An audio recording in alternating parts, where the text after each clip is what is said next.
It's not going to be easy finding one man in an entire republic. Let's hope someone here's seen something.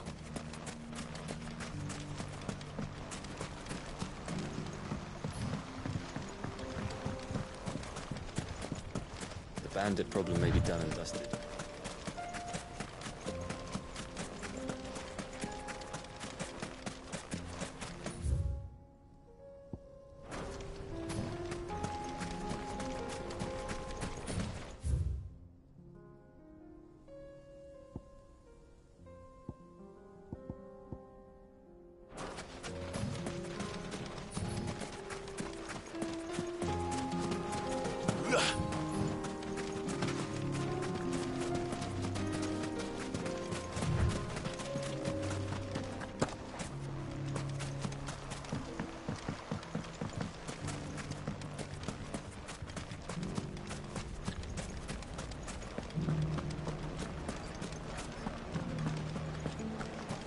Ginger and ginseng.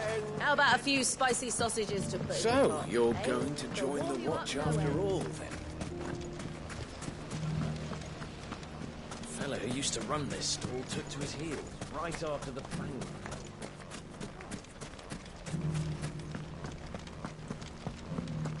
Nothing to report.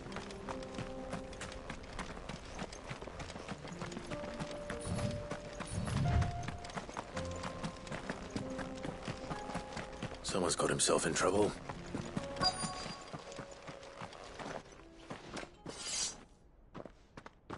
I don't see your master here, so you can start by giving us all the coppers in your purse.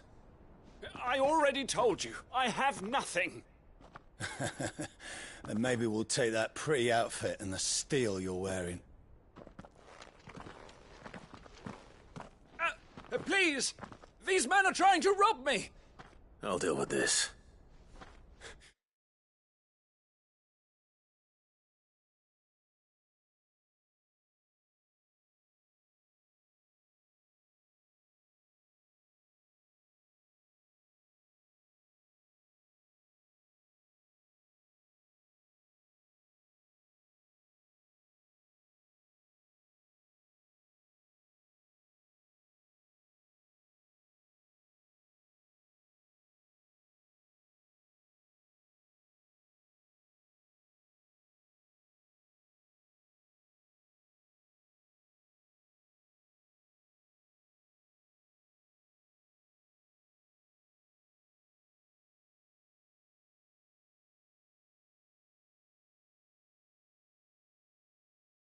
Thank you. You that one's master, then? If you'd kindly pay the coin he owes us, we can pretend you didn't draw your blade on Republican soldiers. Or you can go back to your garrison and I won't report you to your captain. Oh, you're more than welcome to. He hasn't had many visitors since we slit his throat.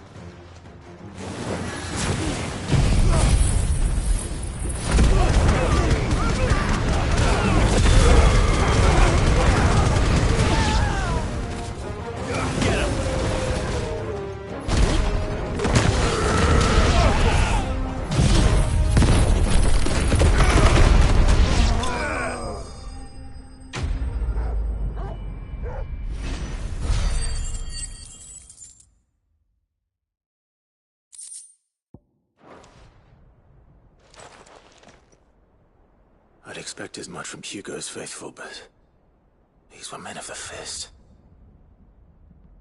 Much has changed in the Republican Army since they lost their rock. You've seen this kind of thing before, then? Many times. I was sent here to observe the situation. You're one of Rutherford's men. He sent me to look for you.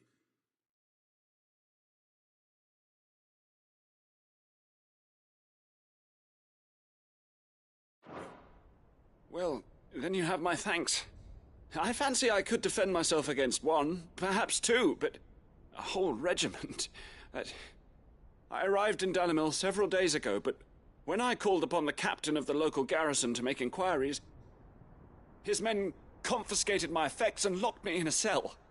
The captain is no more, and his men make the rules now. Fortunately, I was able to bribe my way free. Only to be stopped again by those soldiers you so kindly dispatched. What of the Fist Central Command? Surely they wouldn't allow such lawlessness amongst their ranks. I would imagine they are unaware of it. Most of the army has fallen back to the capital and hunkered down behind her walls. Those who weren't recalled now rule the fringes unchecked, answering to no one but themselves. Then it's worse than we imagined. You should return to Rosaria. It's not safe here. I'll find a caravan heading north. You won't mind if I borrow one of these soldiers' coin purses?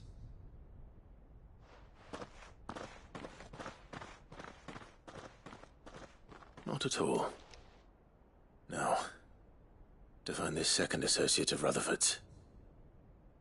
If he was bound for Oriflamme, I'll start at Northreach and see if I can pick up his trail.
There's a lot of road between here and the capital.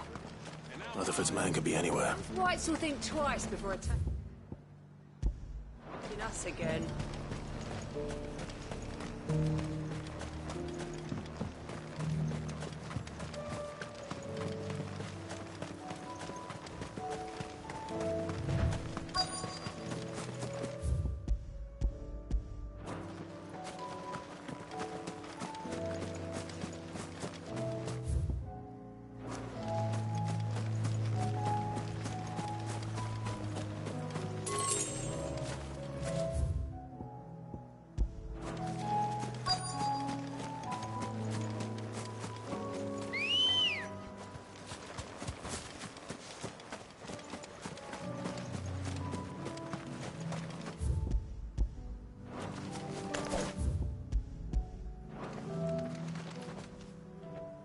happened here?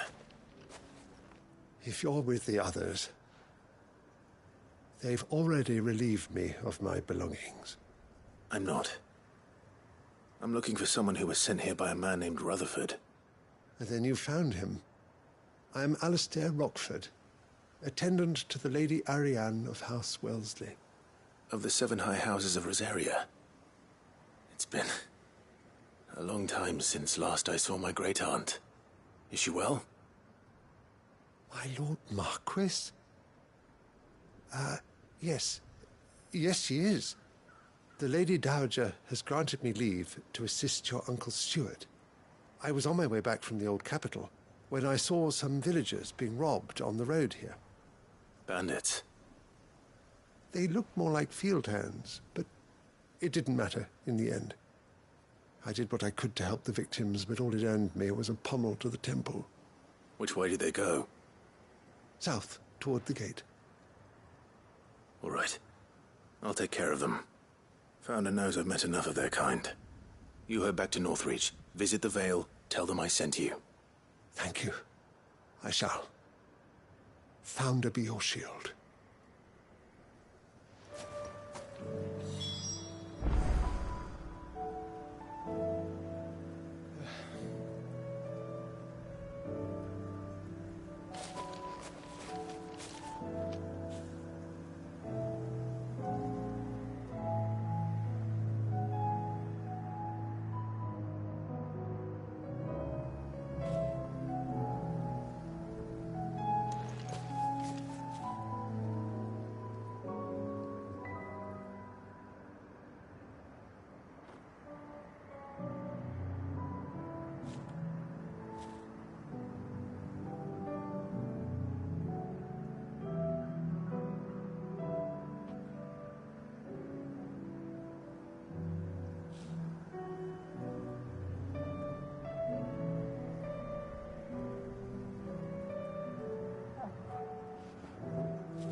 They just couldn't resist, could they?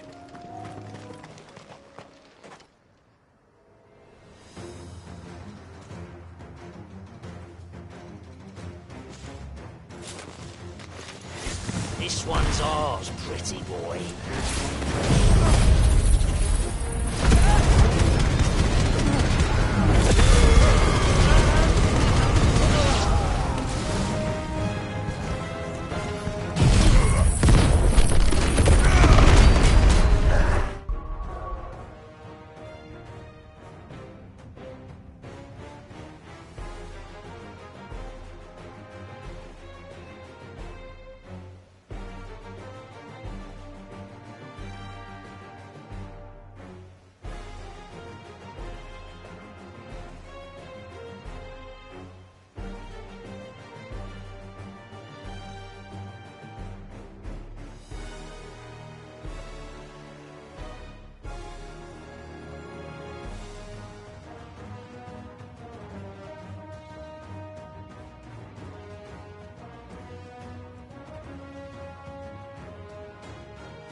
Make for the town while you can.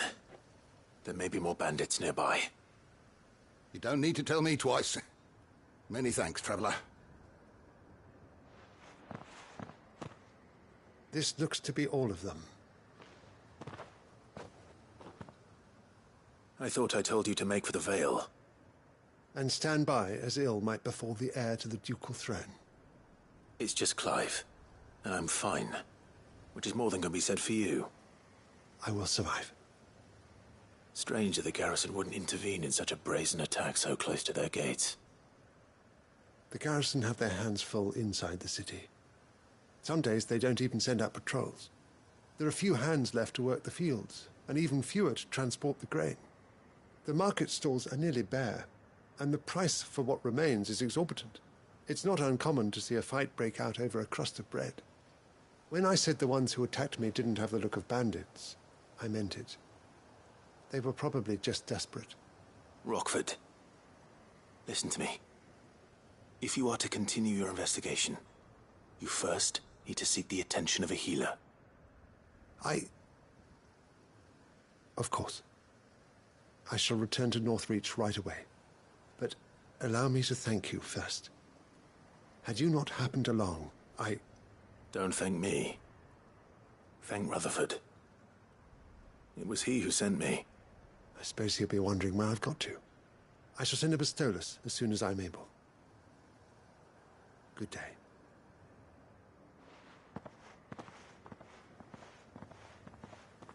My uncle certainly has his work cut out for him. If it isn't already too late. I should go and tell Rutherford that his colleagues are still in one piece.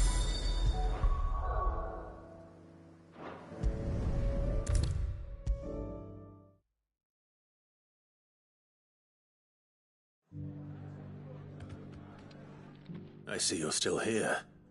The Rest's location affords a constant flow of traders, and with it, a constant flow of information. Speaking of which, I received word from both my associates. They have resumed their investigations, thanks to you. I only happened to be in the right place at the right time. They both seem to think the realm's prospects rather grim.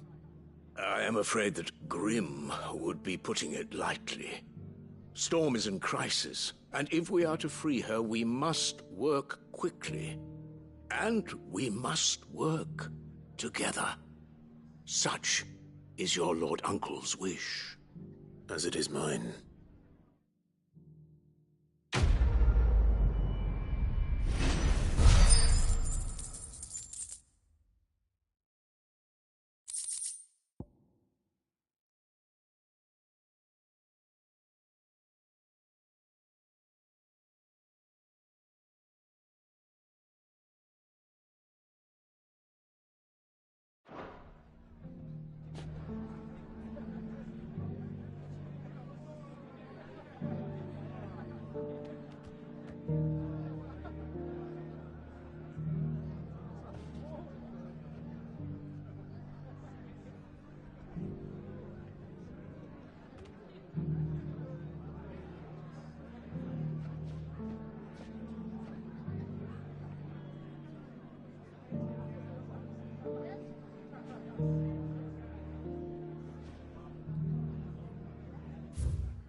Joshua, I read your message. And you're right. Jill is different. I don't think I'd realized how different, but since we returned from Drake's spine, I felt it more and more.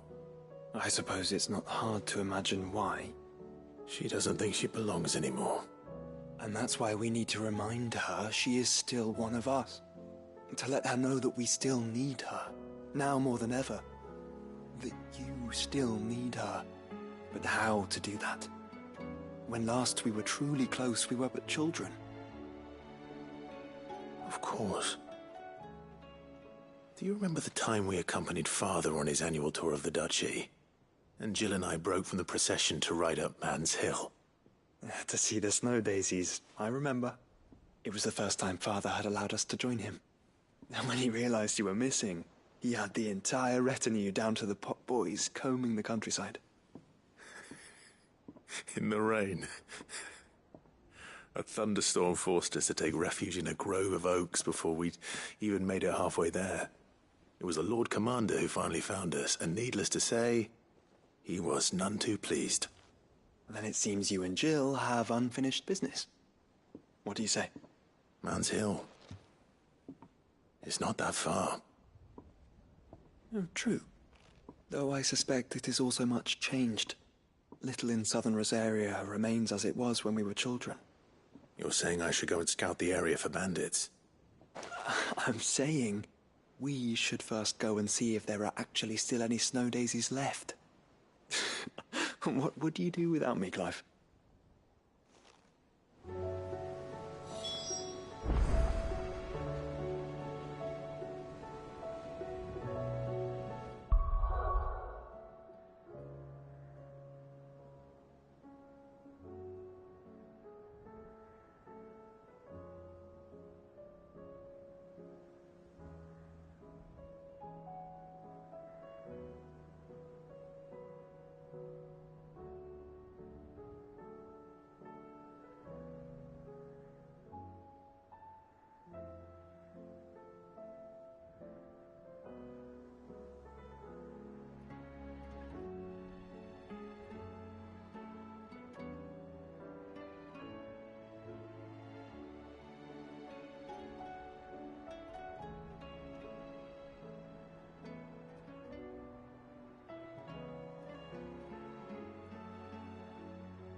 this is the place, but... I'm sorry, Clive.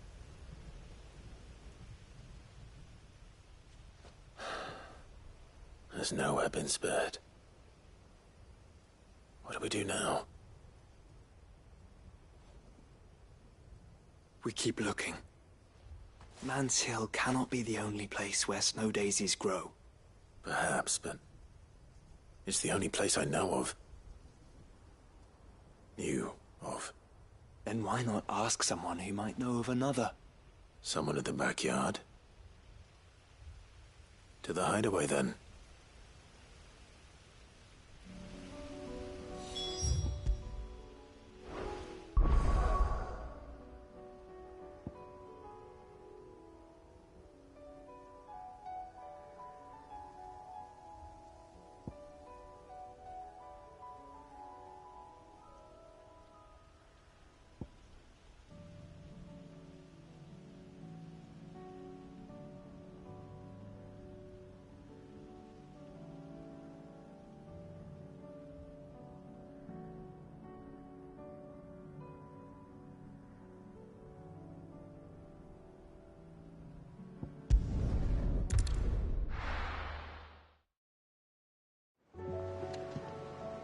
Let's hope one of the gardeners knows where to find snow daisies.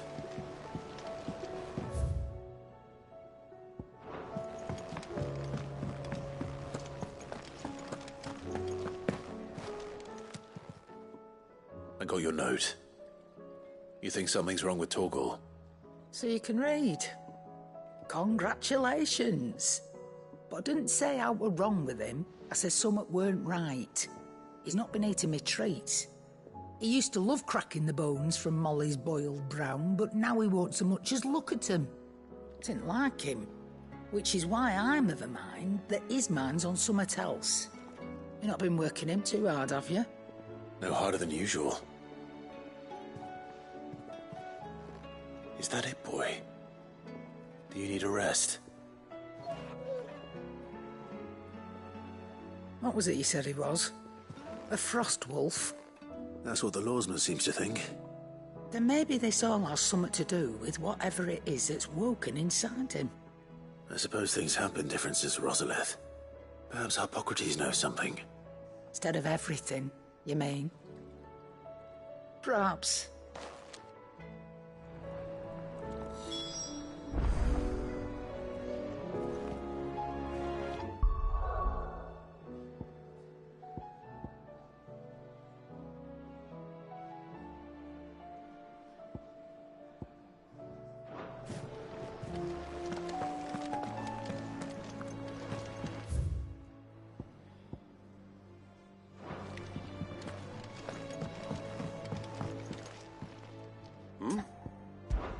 Clive, my boy! Rutherford informs me that we owe you our thanks. Hadn't intended for you to get involved, but such are the times we live in, huh? I would have done the same for anyone else. You're far too modest, Clive. You'd make a terrible nobleman. But tell me, is the realm truly in as dire a state as Rutherford suggests? From what little I saw, you were right to be worried. I suppose I should have expected the worst. But I was rather hoping the great and good of the realm might have things a little more under control. Alas, it seems that firm leadership is in short supply these days, and without it, the people are bound to lose their way. We must move quickly. But where do we start? True, the challenges that face us are many. But in my estimation, there are two key areas to be addressed before any other. The realm's armies and her larders. As you've seen firsthand, it's every man and woman for themselves out there. Certain cities have banded together to try and maintain some semblance of order, yes? But such cases are few and far between. And yet, the only remedy for the chaos that faces us is unity. A unity that transcends even the borders laid down by our ancestors. In short, if Storm does not stand together, she will fall apart. But how would one even begin to unite the realm? The armies, my boy. As I told you already, we begin by restoring order among the ranks of those sworn to maintain it. Sadly, I doubt I could convince even the lowliest gaggle of privates to dig a latrine together. But I do know someone the High Commanders have been known to listen to on occasion. Field Marshal Eugen Havel. I thought he was retired.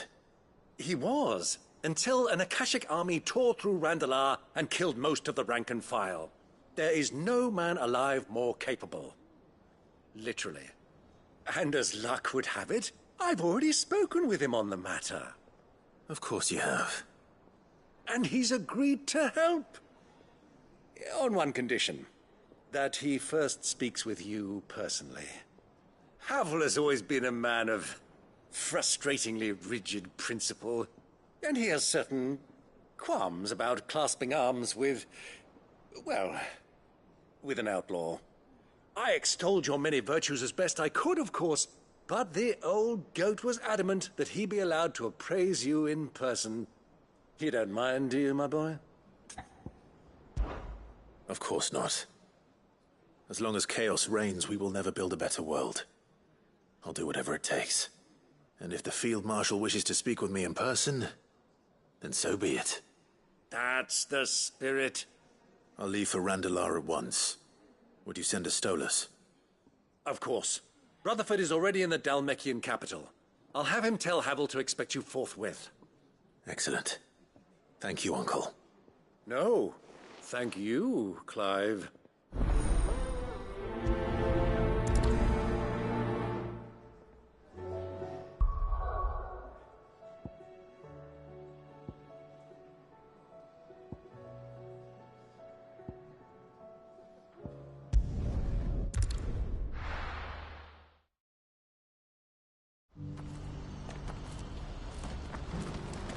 Did you see that too?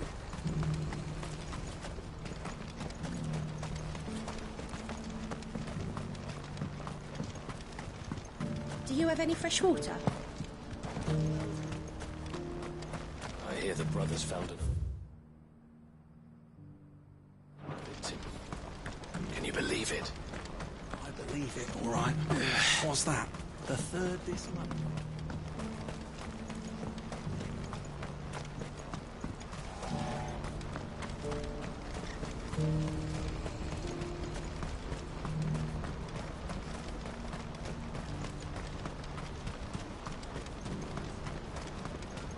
Ambrosia won't help me here. What is it? Oh, please. Just make it stop. I'm scared.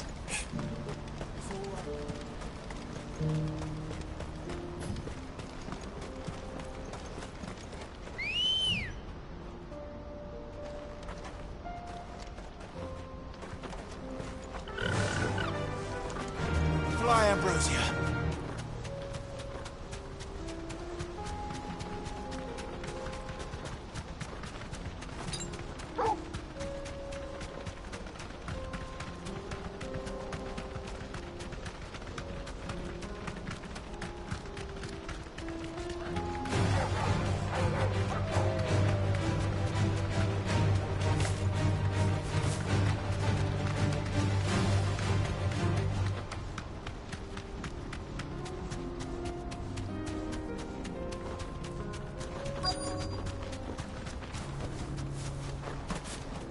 Can't be Rutherford, can it?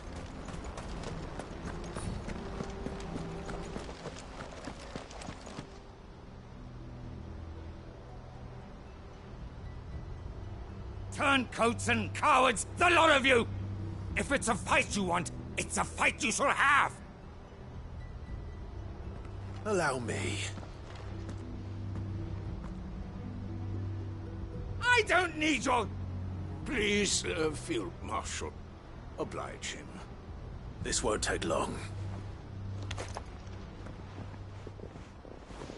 You're right. It won't. Men, finish him.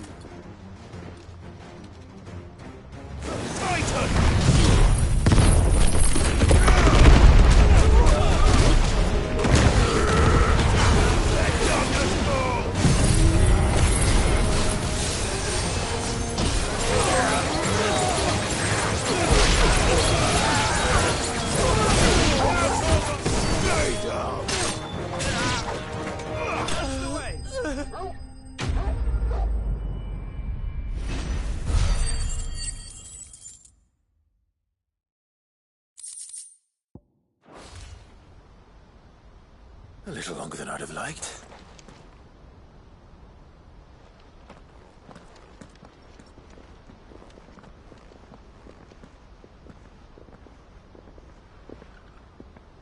Field Marshal Havel, I presume. Are either of you injured? No, my lord. You arrived just as our escort turned on us. Fucking traitors. I'd heard reports of soldiers in the outlying regions abandoning the oaths they swore. But I hadn't thought the corruption had reached so close to the heart of the Republic. It's a fucking disgrace. Your interfering old bastard of an uncle tried to warn me, of course. My lord Marquis. Or is Sid the Outlaw more to your liking? Call me what you want. It doesn't change who I am, or the urgency of the message I bring. My uncle has a plan to right the realm, and he needs your help to see it through. Before I agree to anything, I'd have you answer one question. What do you stand to gain from all this? I won't deny that I might benefit from further chaos. But I seek a new beginning for all of us. And while the choices I've made may not always have been the right ones, I know I made them for the right reasons. For so long, so many of us have been told how we could live, how we could die, when it should have been our decision all along. Now we have a chance to put things right. But in order to take it, we must stand together. Even if it be beside those with whom we don't see eye to eye.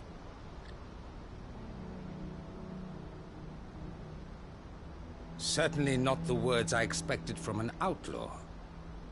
But perhaps your uncle was right. You are no ordinary outlaw. I'll never hear the end of this. All right. I'll start by ordering my most trusted guard to bring the Dalmekian fringes under control.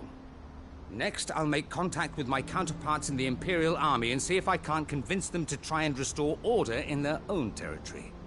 Thank you, Field Marshal. But they are not the only ones we will need to convince.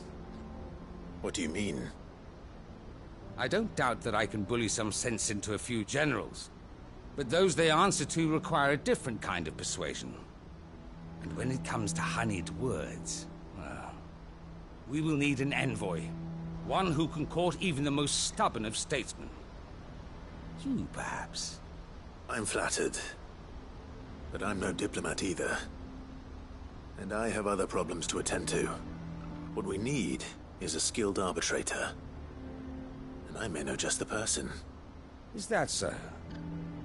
And would he happen to be an outlaw too? Of a different kind, perhaps. Well, beggars can't be choosers. I suppose we'll all have to find a little of the outlaw in ourselves if we're to make it through this. Very well. Send your man to me right away. I shall.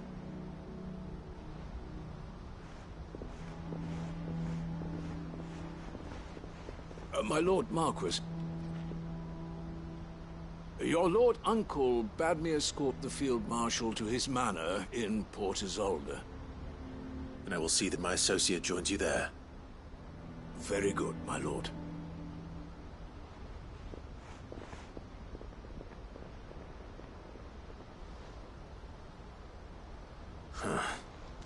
An envoy. I'm not sure I'm the man to talk anyone round. I can barely convince my brother to take his medicine. No. This is a job for someone with experience. Someone like Quentin. I hope I can convince him at least.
Quinton, I have a proposal for you. Do you now? Something tells me you'll be asking more of me than a cask of Gotand gold. Go on, then. Propose.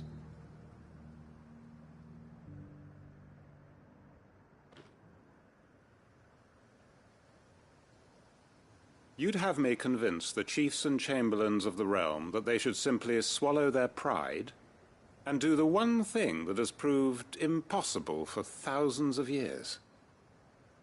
Was there anything else? Perhaps I can fetch you a meat pie as well. I know it's a lot to ask, but I can think of none better suited to the role. And you'd have me give up what little I have left to do it. I told you, Clive. The people of Lostwing are my family, and I cannot abandon them. You'll have to find someone else. I'm sorry to hear that. So am I. And why might that be? What he's asking. How's it any different to what you've done so far? They want you to speak for those who can't speak for themselves. That's what you do best. If it's the vineyard you're worried about, we'll see that the grapes are picked and the tons filled. You know we will. It's not that. Then what is it? You said yourself we're family. Don't you trust us? You know that's not what I'm... Then what are you saying? That only we are worth saving? Why turn your back on everyone else? You convinced us we could build new lives for ourselves, and if you can do that, who's to say you couldn't convince the entire realm? A stirring argument. I fear that any rejoinder I make might fall somewhat flat by comparison. So you'll join us? Where do you need me? Field Marshal Havel will want to speak with you in person. He's currently in Port Isolde. I can arrange for a party of Cursebreakers to accompany you there. That would be very much appreciated. I hear the roads are far from safe these days. Hopefully not for long. My uncle will want to know that his plan is taking shape.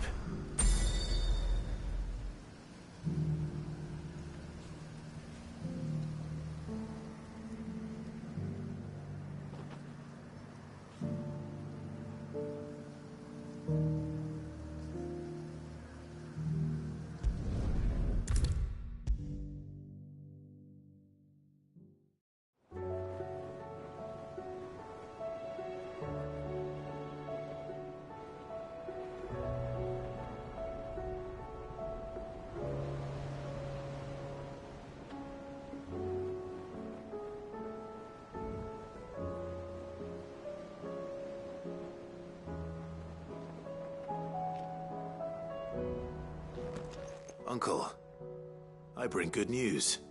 The Field Marshal has agreed to your plan. Ha! Of course he has. I didn't doubt you for a moment, dear boy. Rutherford is accompanying him back to your manor in Port Isolde as we speak. They will await your return there. As will one other. One other? Who, exactly? Lord Havel was concerned that even if he could get the realm's armies to agree to an accord, he might not be as successful in convincing those with political power. He asked if I might have a solution, and I suggested a certain Imperial Lord Magistrate turned Liberator. One of your co-conspirators? Master Quinton would probably call me one of his, but yes.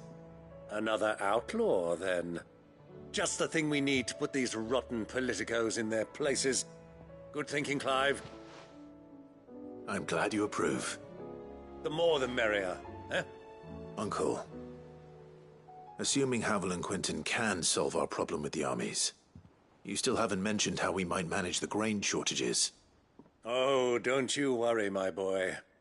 The 7 high houses will be seeing to that. They have all agreed to make the most generous of donations. Oh, of course, it did take a little persuasion. But luckily I had some unexpected help. From who? Why, you, my boy. Rumor has it that you rescued the Lady Ariane's head steward Rockford from a horde of bloodthirsty bandits. It was more of a handful. Well, The old battle axe was so pleased. She had a shipload of talents delivered to my private docks by the next new moon. And when the other houses saw the parsimonious old crone's purse strings finally loosen, they as good as tripped over themselves in the rush to follow suit. I'm happy to hear it.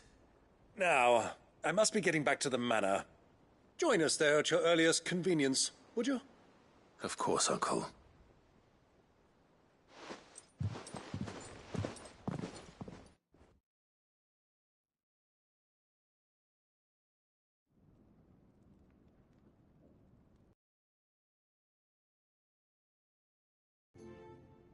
And how, pray tell, will we get that grain to the capital if the roads are still overrun with akashic?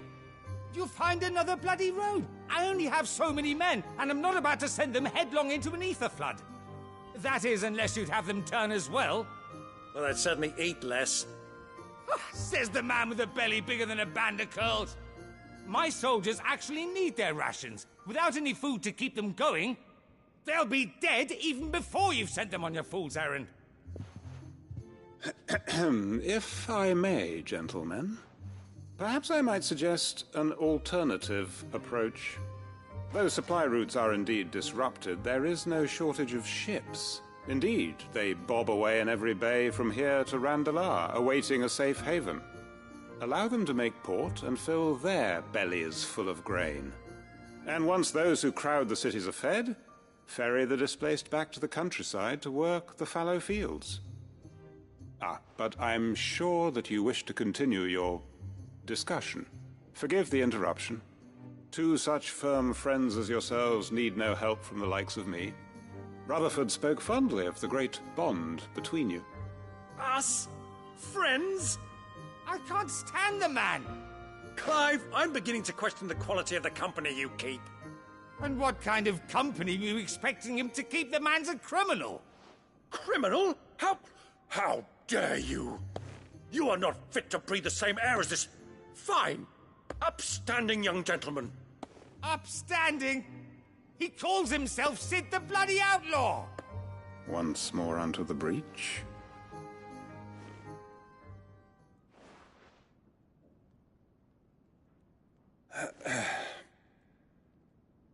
Shall we begin again? What we seek here is not to create a new nation, nor to claim the thrones of those that already exist. We wish simply to bring stability to the realm that mankind might weather the current storm. And to do that, we must convince those in power, the generals, the statesmen, the nobles, that our cause is just. There will be disagreements, yes, and I imagine some resistance, much resistance. But we cannot let that deter us. If we show them the path, show them that we walk it ourselves, then I am confident they will follow. The fate of the world lies in my nephew's hands, but the well-being of her people lies in ours. And we must not squander the chance that Clive has given us. Uncle Byron, Now, with that settled, let's move on to the signing of the Accord. For what great moment in history hasn't been accompanied by a little ceremony?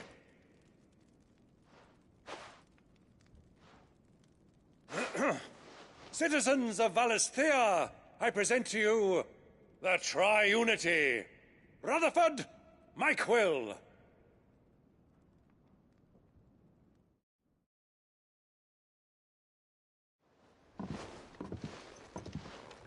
Well, my boy, the stage is set. That it is. This is the role you were born for. Now I ask only that you trust in the talents of your supporting cast. We shall play our parts to the best of our abilities, that you might have the opportunity to shine. The realm needs its Sir Crandall. And there is no better Crandall than you, Clive. I want you to keep this signed accord as proof of our faith in you. I will. Thank you, Uncle.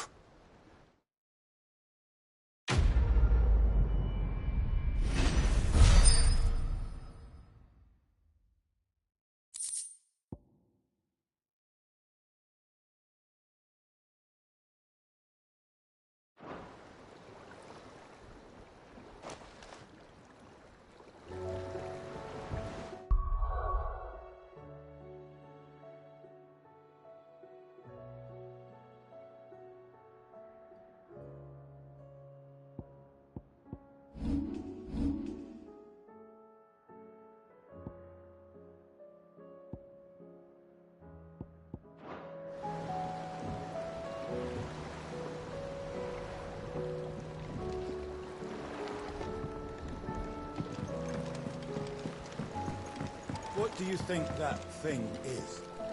It's a damn distraction, is what it is.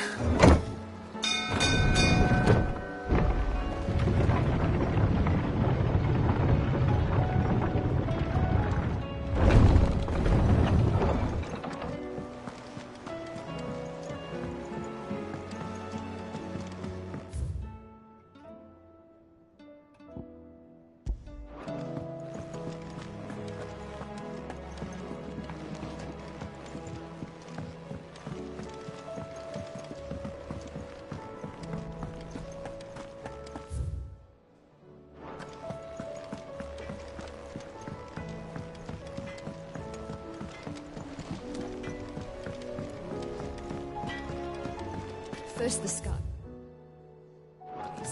Then the crystal. What next? The advent of great grief.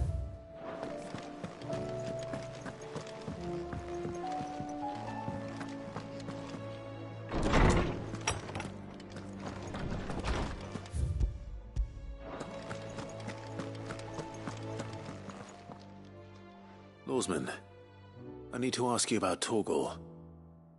Something's not right with him. He isn't ill, is he? I don't think so.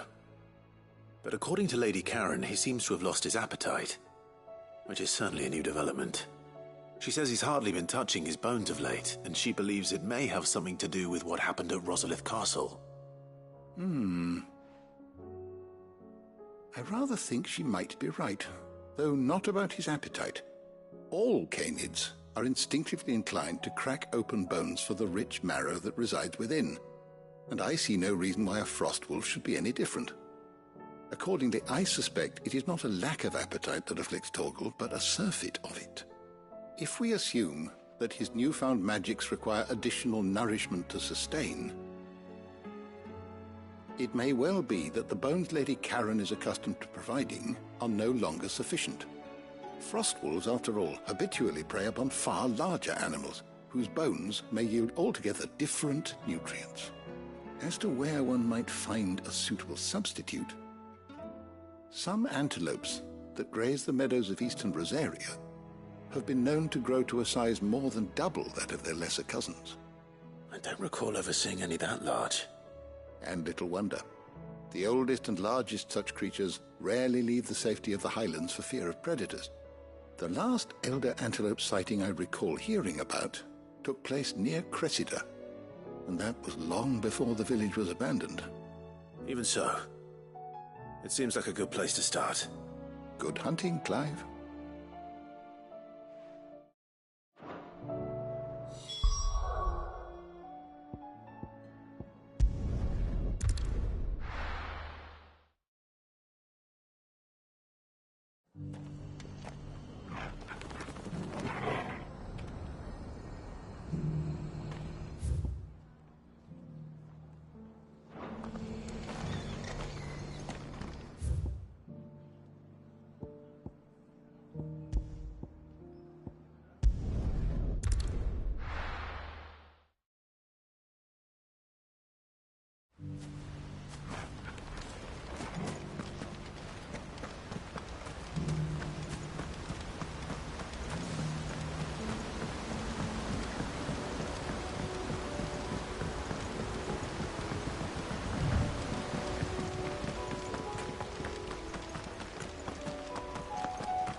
a giant antelope. It would seem like just the place.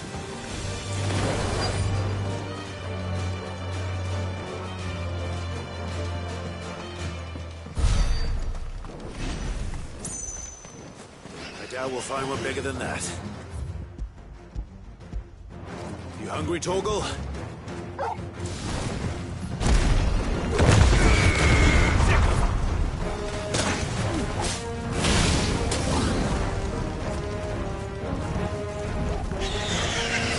This one. Get him.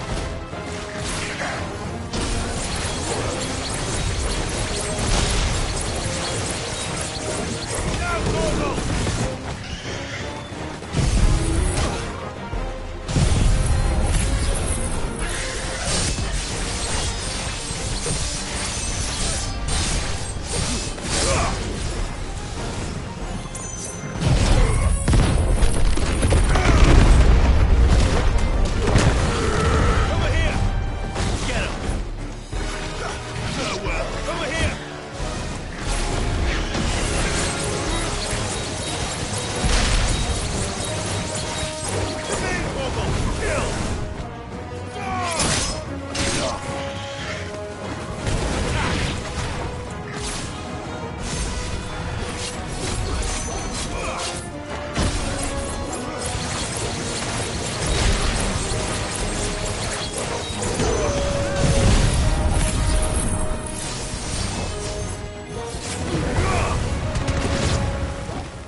Sick 'em!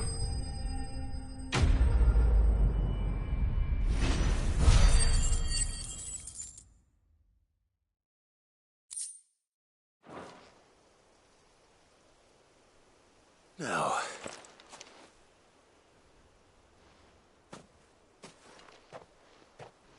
Will it be enough, I wonder?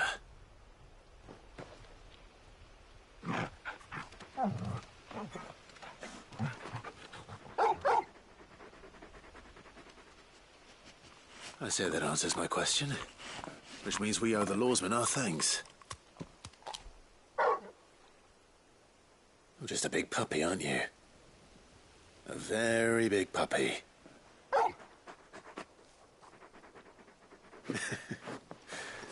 You do know you can take that with you, Torgal.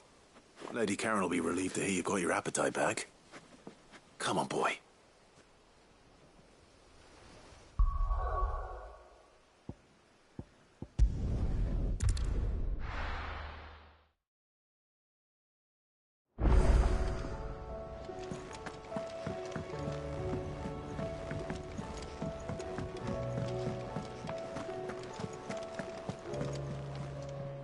I noticed you and Torgal had gone off somewhere. Take him for a walk, did you? You could say that.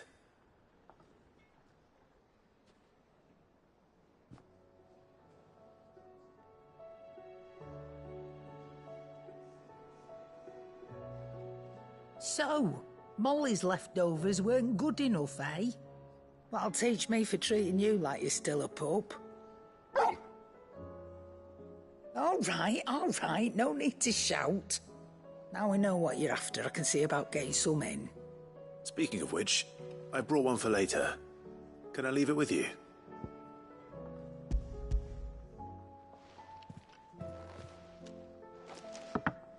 You can, aye. I'm nice like that. In return, you can thank Tomes for me. The bloody know-it-all. I was just on my way to see him.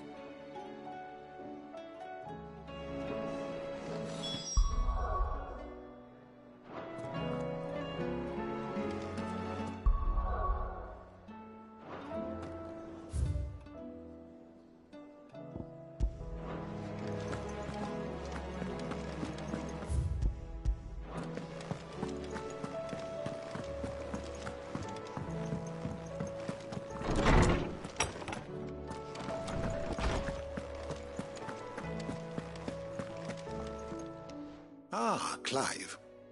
Were you able to locate your quarry? We were indeed, Lawsman. You pointed us in exactly the right direction. And Torgal's been a very happy hound ever since. Very good, very good. Lady Karen sends her thanks, by the way, for your part in solving the mystery. Ah. But that reminds me. After your last visit, I found myself pondering Torgal's talents. Do you recall our conversation concerning Lady Jill's role in Torgal's transformation? About how she somehow woke the power within him. Precisely that.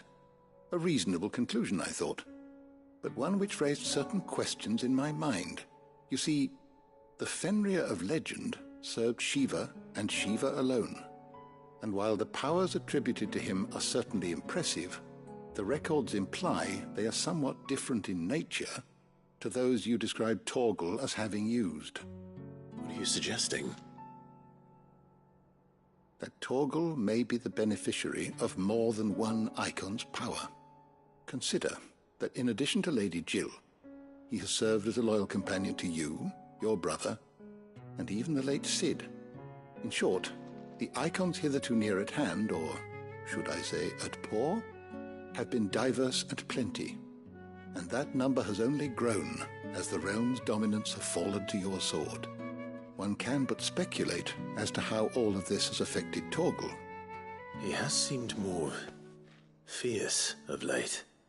And if I am not mistaken, he will grow fiercer still. We are fortunate indeed to be able to count him amongst our allies and not our adversaries. Oh, he's more than an ally. He's a friend.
What is it this time, Torgal?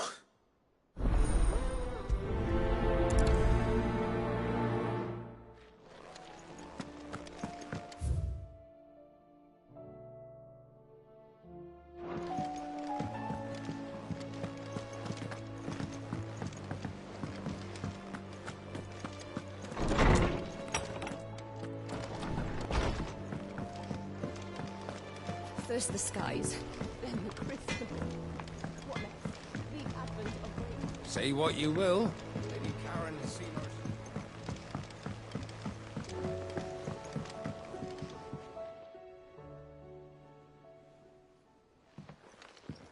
Pining for something, boy. What is it? What do you see out there?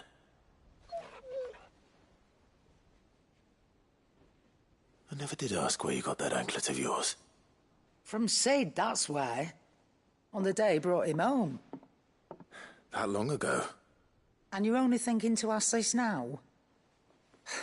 Cid saw that the pup had a habit of gnawing on his leg, since you ask. Clap that there iron on him to keep him from doing it. What was wrong, boy? I'll take like as not. Must have been hard on the poor whelp losing his loving masters at such a young age. Doubly hard in being a frost wolf, torn away from his icons and all. Sid would always tell him, you want that iron gone, you find what it is you're looking for. I reckon what he were looking for was you. I'm sorry, Torgal. Sorry for making you wait so long. Let's get that thing off you.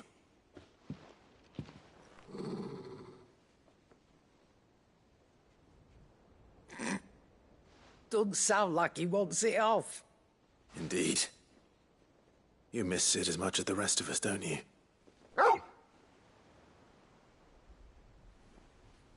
You want me to go with you somewhere?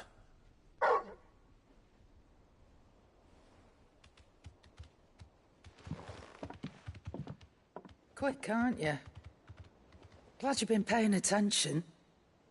Not nearly as much as you have, Lady Karen. Aye, good thing and all. It's not like Gav would have kept him in nuts and rubbed his belly these past 10 summers. Your kindness is appreciated. You've been a good friend to him. Only because he doesn't talk back like the rest of you. Go on now.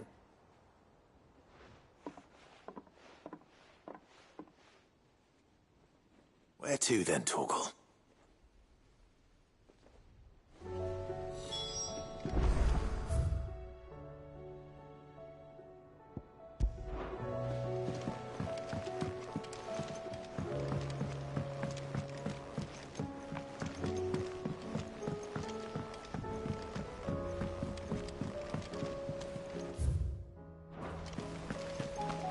Do you think Sid will tell us about his adventures in Ash? I doubt it. Why is he leaving you?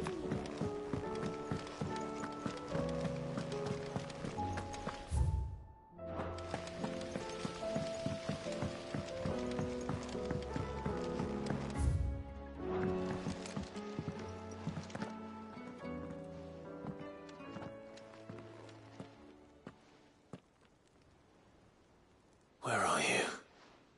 Can I help you, Sid? I'm looking for Doris. Is she here? I'm afraid not. She's at Martha's Rest on a job. My job, actually. When she heard what the mission was, she insisted on going herself. Alone. Did she? What was the mission? Following up on some new information.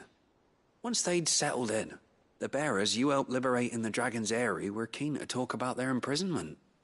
And about their captor. The slaver Cole's team were tracking when they were attacked by the Beastmen. I'll go and find her. She's at Martha's Rest, you say? If she's not moved on already, yes. I hope everything's all right.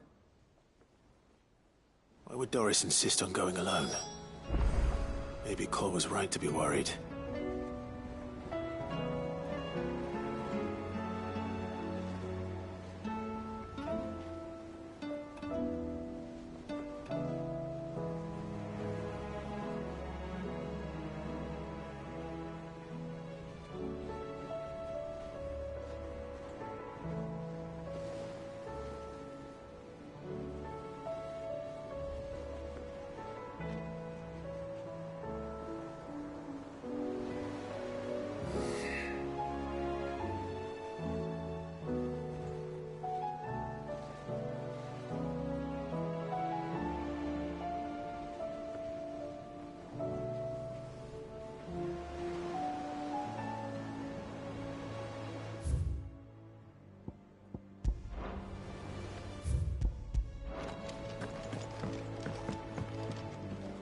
Vivian, I read your note, and I'd be happy to help you find the book you're looking for.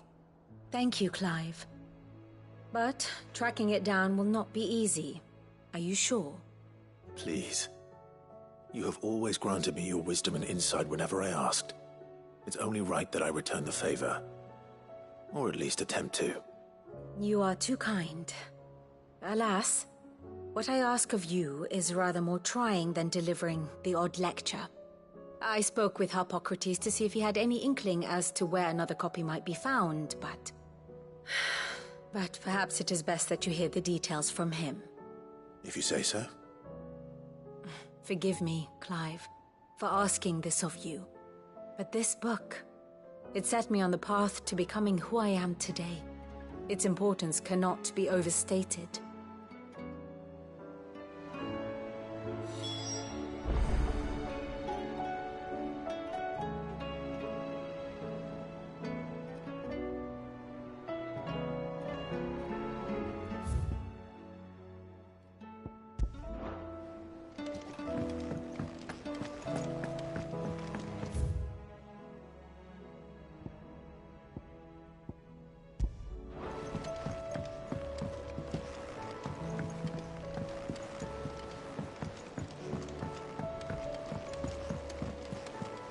There's something about it. I feel like it's...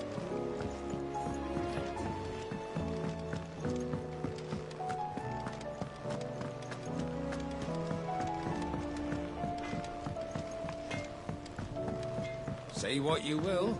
Lady Karen's...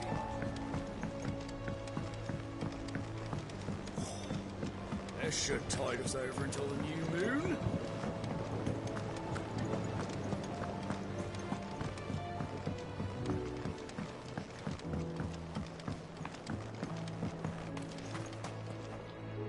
Oh. What brings you down from the heavens, Sid? I need your advice. Joshua and I are looking for a place where snow daisies grow. Preferably in abundance. Snow daisies. Then you'll want somewhere not too hot and not too cold. And where the winds are strong enough to carry the seeds. I reckon Man's Hill would be a good place to start. There in the Royal Meadows, perhaps? Both have similar climbs and the right elevation. If the Blight hasn't claimed them yet. Right. Thank you. Did you learn where we might find our flowers? The gardener here mentioned the Royal Meadows in Sambrak. Ah, the fields beyond Northreach. Well, if that's the case, then Yote was right. I recalled that she kept a record of our travels, you see. So I asked her if she'd perhaps noted anywhere that snow daisies grew, and she mentioned Oilerfeist Bay. Whose shores border the meadows. Off we go then.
First the skies, then the crystal. What next? The advent of great Griegers.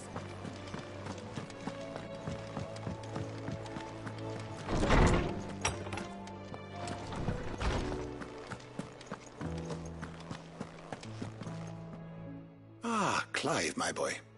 What a pleasure it is to see you. Harpocrates. There's something I need to ask you. I've been charged with locating a book called From a Distance. Then you seek a rare gem indeed. One whose name I had not thought to hear from your lips. You've been talking to Vivian. Right as always. But she didn't seem keen to tell me very much. I take it she didn't like what you had to say. And yet I gather it did naught to dissuade her. Clive, if the young professor has tasked you with obtaining a copy, I fear she asks the impossible. The executors would not allow it. The executors? Coveters of Secrets. A clandestine organization committed to the collection and intenebration of forbidden texts and technologies. one such text being the tome Vivian seeks, chronicling as it does the true history of the enslavement of bearers, a tale which could overturn the established order were it ever to become widely known. Or, so rumor has it. I've never actually read the thing, or even set eyes on it for that matter. How is it that I haven't heard of this organization? Why, secrecy is the Executor's watchword. They lurk in the shadows, emerging only to seize that which must be seized, be it books, inventions, or people, before disappearing again, leaving nary a trace. Which would explain why Vivian's copy was snatched from her grasp not long after she found it. By the hand of the Executors, yes. But what drives them? Self-interest or ideology? Fine question. Sadly, all that is known of the Executors can be recounted in a single breath. You may just as soon ask me of their origins, numbers, or the identities of their leaders. Any answer I give would be pure speculation. Then my hunt was doomed from the first. What was Vivian expecting? That I'd pluck it from thin air? Not from thin air, no. From ash. Rumors of the Executors are rife among the scholars of Storm, but rather less so across the strait. I have a friend. Well, I had a friend in the village of Garnick, a collector of rare tomes, upon which subject we would oft correspond. Alas, I have heard naught from him since the skies fell dark. And no doubt he too has turned. But though he did not mention it by name, it is possible that a surviving copy of From a Distance yet rests upon one of his many shelves, quietly awaiting discovery. If you were, by some chance, able to save even a single book from the poor man's library, I know his soul would rest easier. Very well. When I next find myself in Waloed, I'll be sure to pay Garnick a visit.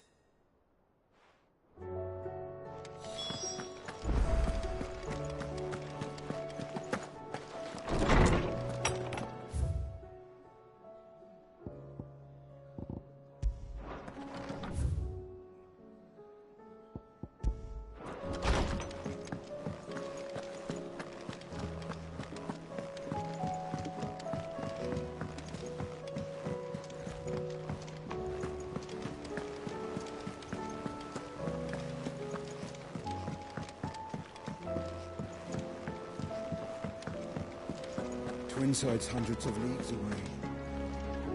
Clive, did you get my letter? That's why I'm here. Shh. Otto won't be listening. Is this better? A little. Listen, I've some bad news. It turns out the Hideaway may be slightly behind in its payment to certain lenders. And it may be my fault, but I swear to the goddess, I thought I had the numbers square. Sadly, that square turned out to be more of a circle. 0, you might say. I can straighten it out, I swear, but it's going to take some time, and I'm going to need help keeping it from Otto. Bit late for that, I'd say. There you are! What a surprise! So let me get this straight. You forget to pay our lenders what they're due, and instead of coming straight to me, you get Clive to come to you. You know, he'll dig you out of the hole you've dug for yourself. Clive, the man in charge of the place you've been cheerfully trying to bankrupt. And you thought this was a cunning plan. Why? Well, who needs paying? Oh, just Martha. And the dame. And, well, Lady Karen. But only 500 talents. We owe 3 of our most trusted friends 5 million gil. Each. 5 million each. They lent us the bulk of the money we used to rebuild the hideaway, you see, and, well, I must have made some sort of oversight. Those ledgers were my responsibility, and it was my decision to entrust them to you. This is my fault. Do we have that much to hand? I can always ask my uncle. No, we don't. And no, you won't. We've lightened Lord Rosfield's purse enough. After the king's ransom we had off him, he deserves better than to see our begging bowl. Besides, we'll need to learn to stand on our own if we're gonna make this work. All right. But that doesn't mean you have to shoulder the burden yourself. Is there anything I can do to help? There might be. How'd you fancy taking these to Martha and the dame? Rocks. Rocks, he says. Worth 1,000 talents apiece, these are. A little something Sid and I set aside for when times got lean. And I reckon 15 million in overdue debt probably qualifies. I just hope our associates' eyes are a bit more discerning than yours. I'm sure there will be. Should be me making the rounds, really. But you know how it is with this place. Orders to bark, arses to wipe, and all that. I know. Which is why I don't mind going in your place. Go. Do you know why I only gave Master Clive here 2 star rubies? Because you'd rather Lady Karen killed me. Because I'd rather Lady Karen killed you. Yes. Well, I suppose this is goodbye then. Don't worry. I'm sure Karen will understand. Really? Do you think so? No, I don't.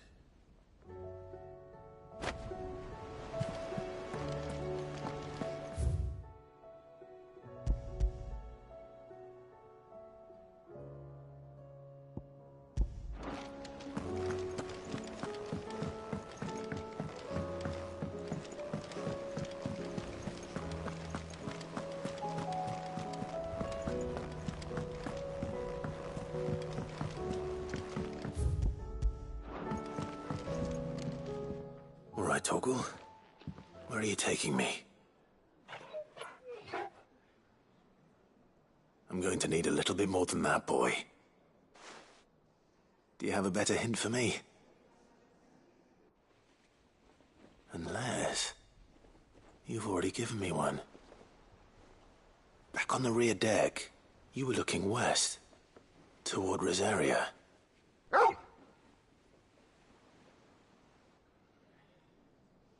Why don't we try the rookery?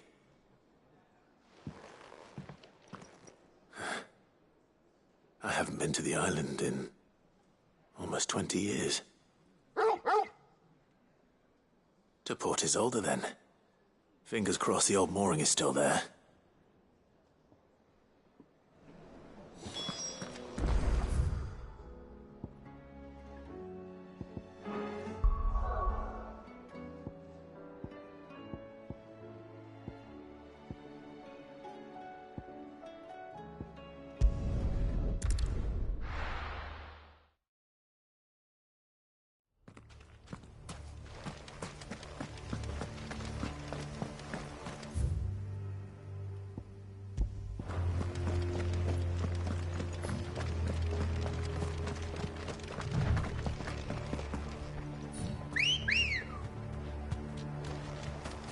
Good girl.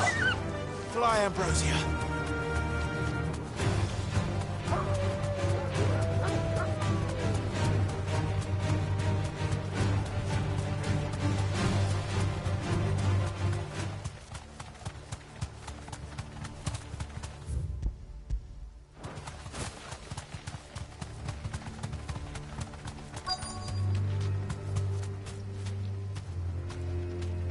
The entire village looks abandoned.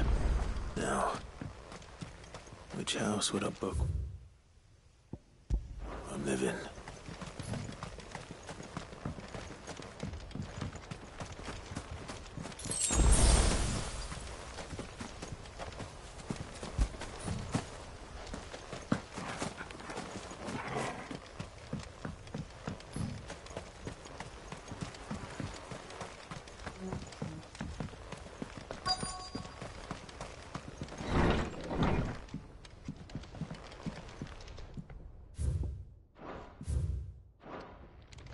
This is a Royal Army logbook. Did he His interests were certainly varied.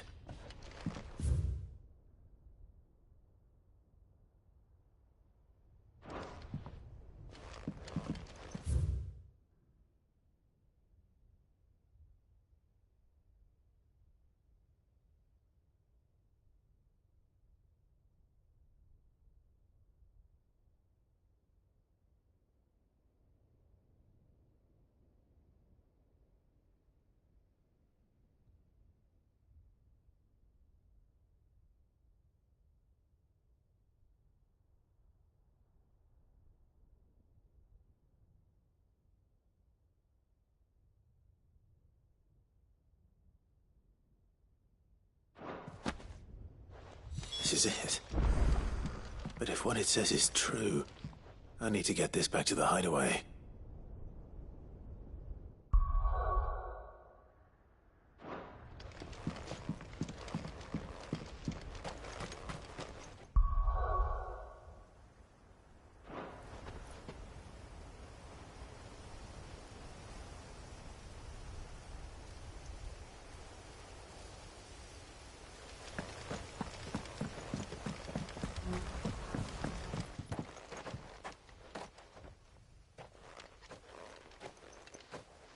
Leaving so soon, stranger?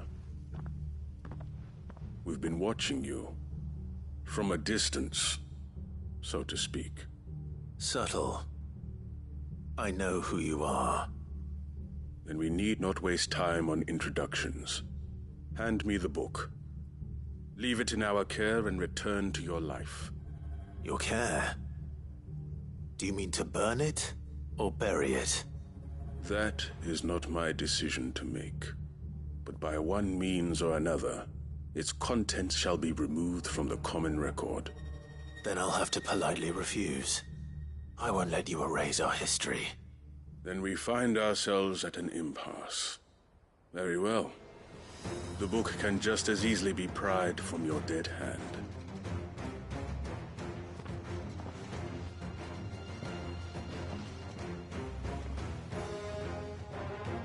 Let's see, shall we?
Impressive. But we have other means. We shall claim the book yet. Why do you want it so badly anyway? It lays out in no uncertain terms the vanity and avarice of mankind. It tells the shameful history of the persecution and oppression of a gifted few by a giftless many. Would you say that this interpretation was correct? I don't know. You don't know. Your sword may be sharp, but your wits are dull. So let me answer for you. There is no correct interpretation of history. That a series of events took place may be proved beyond a doubt. But there can be no single, immutable explanation as to why they came to pass. It is a question of numbers and of belief. If enough people... So you're trying to control the truth? We are trying to protect people from themselves, from knowledge that would bring them naught but pain. That is all. You may keep the book, for now. The world is small. We shall meet again. Until then. Wait! Damn it. Let's get this back to Vivian. Perhaps she can explain what that was all about.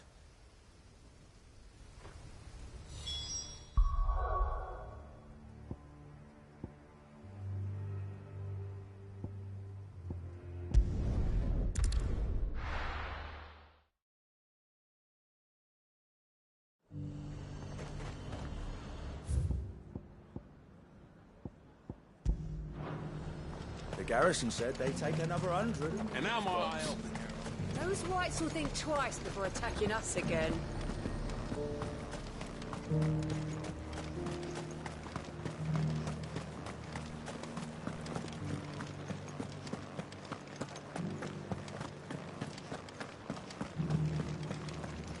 Looks like you've got a thirst. But enough talk. How about we...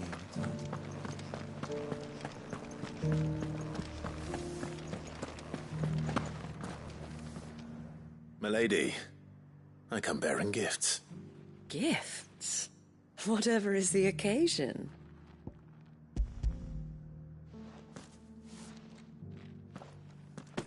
Oh my. Clive, you really have outdone yourself. Otto asked me to give it to you. To settle the Hideaway's debt with the Veil. And to compensate you for the time it took us to do so. You disappoint me, Clive. I thought you might finally be warming to me. Tell Otto he can keep his baubles. I tried to tell him as much the first time around. The man owes me nothing, nor does the Hideaway. My contribution to the restoration effort was made freely and willingly.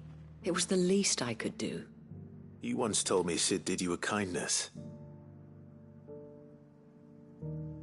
I'd like to do the same. Please, accept it. For my sake. And for Otto's. For all of us. For all you've done. It is rather fetching, isn't it? Very well. Otto is lucky to have you, Clive. I doubt anything could ever replace his son. But you and the others at the Hideaway are the closest thing he has to family. Otto had a son. Long ago, yes. Sid told me Otto lost him when he was just a boy, and blamed himself for not being able to stop it.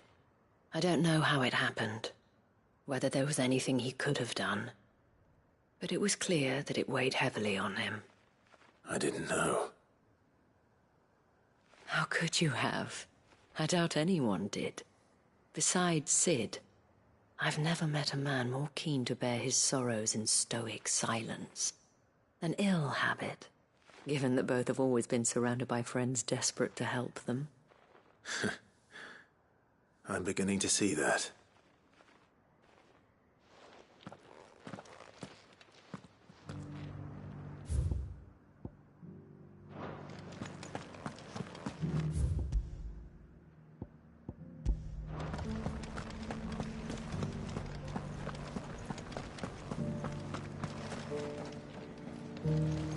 armor looks positively stifling. The garrison may have kept the whites.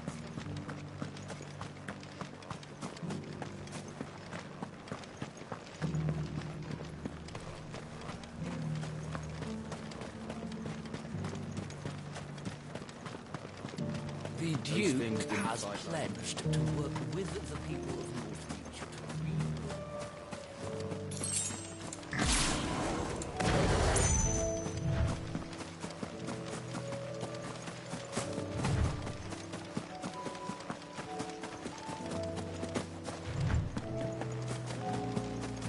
The meadows are vast. Where do we even start? Yote mentioned the coastline. We can start there.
Caution, brother.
See them?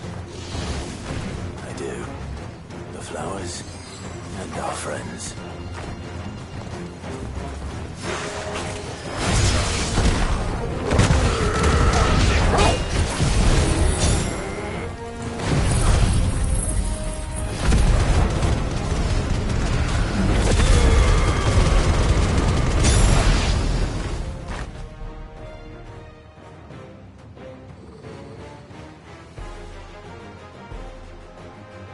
See, boy.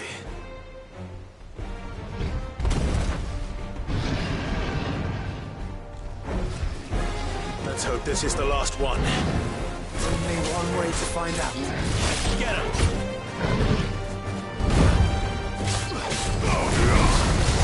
This way.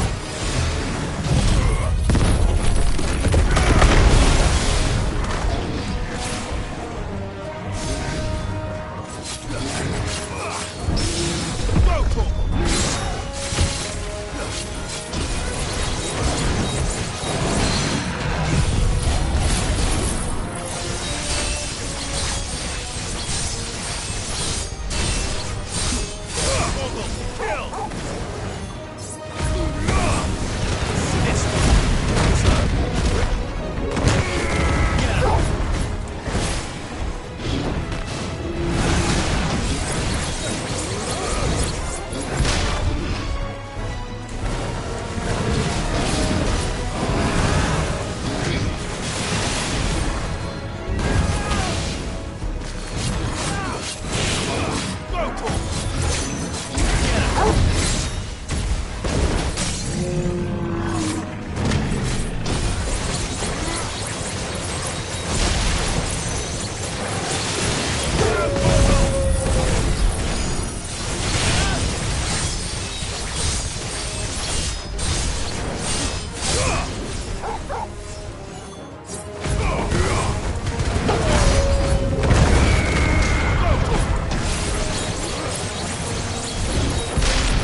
That was harder than I expected.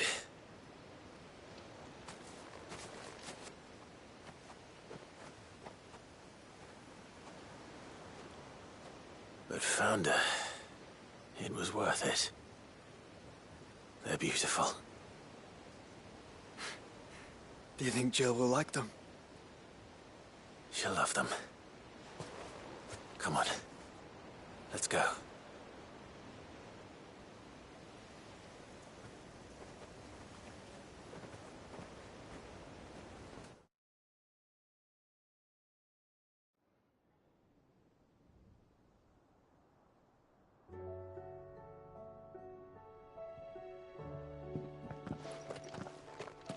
It appears my work is done. The rest, as they say, is up to you. Well, you and the skies. We wouldn't want another thunderstorm now, would we?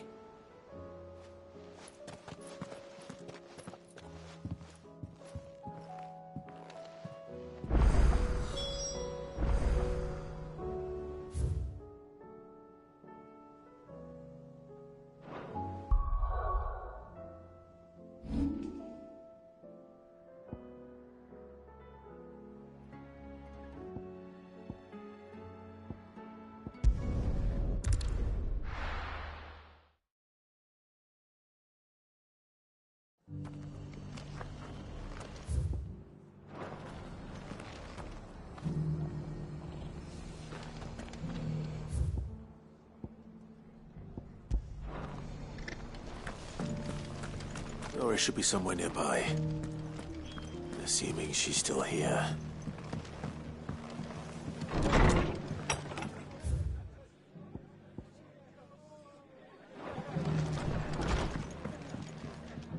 Clive, we weren't expecting you. I wasn't expecting to be here. But it seems we still owe you a considerable amount of coin for your help with our rebuilding efforts. And though I doubt it's what you were expecting, we were hoping you'd take this as payment.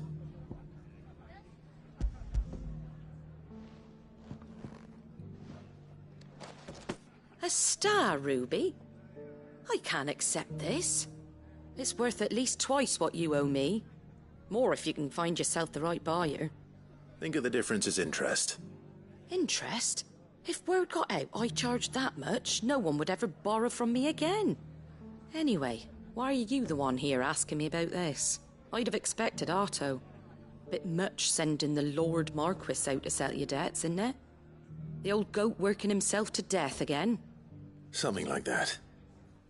Most days I think he's the only reason the hideaway's still standing. Same as always, eh?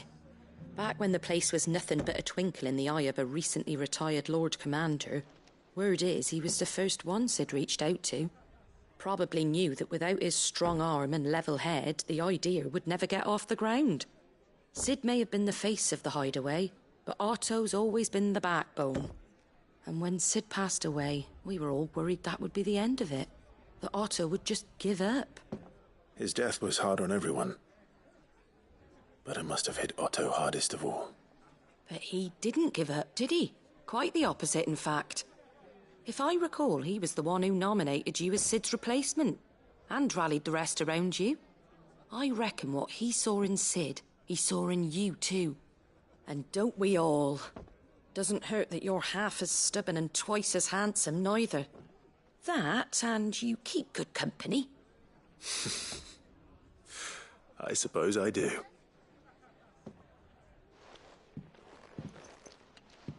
Go will want another. Stones were delivered. If he's still with us.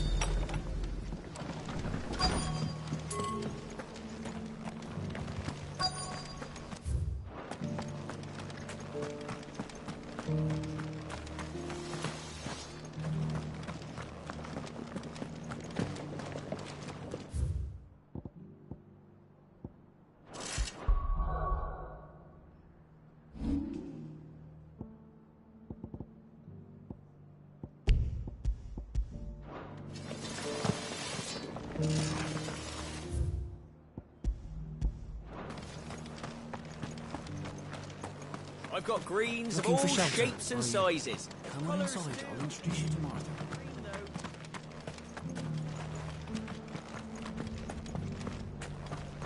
because the heavens have gone to wreck and ruin, it don't mean we have to. No. The world seems to be changing so fast lately, I can hardly keep up.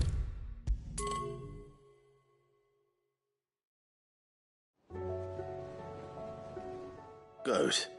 Still alive, I see. So Lady Karen accepted the ruby. Ah, about that. I tried my best, but she was just too stubborn to take it. She threw it right back in my face, in fact, and told me I could stick my stupid stone where the sun don't shine. Karen refused payment. I hope it wasn't something I said. I'm sure you were as tactful as ever. Let me see what I can do.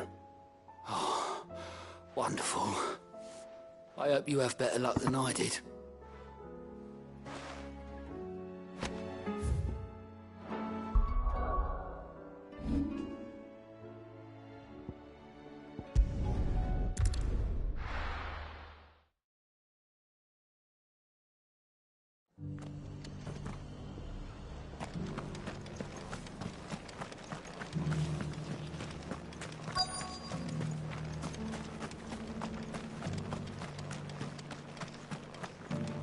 Want to know how to tell if the world's going to rack and ruin?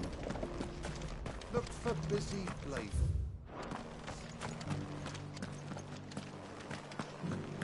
I've got greens of all shapes. Just because the heavens have gone to wreck and ruin, it don't mean we have to. What are you after? There you go.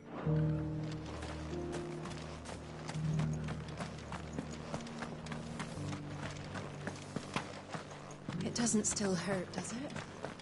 Oh, 1,000. The people of the rest may seem to be in high spirits. Give them a little wine, a little company, and the tears soon begin to come.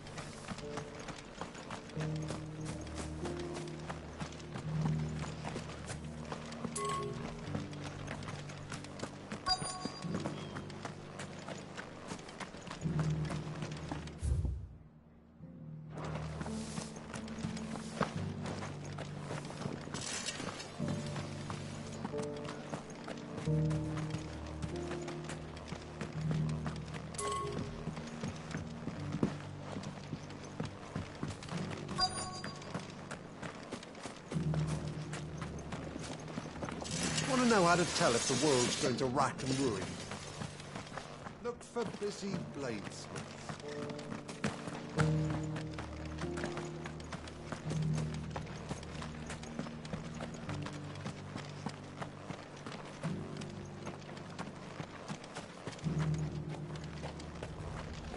Looking for shelter, are you? Come on inside, I'll introduce you to Martha.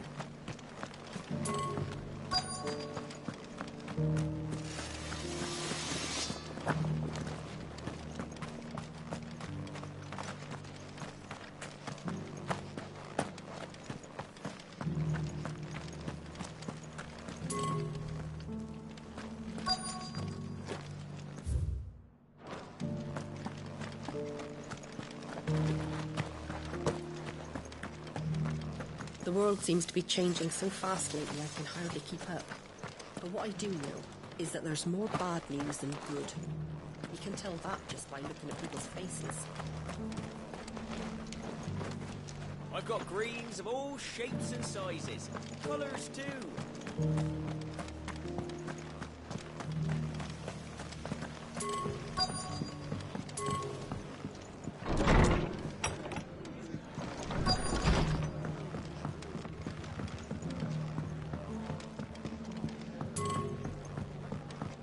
Did you hear they're rebuilding Rosalith? I was thinking I might take my cot out that way, see how they're getting on.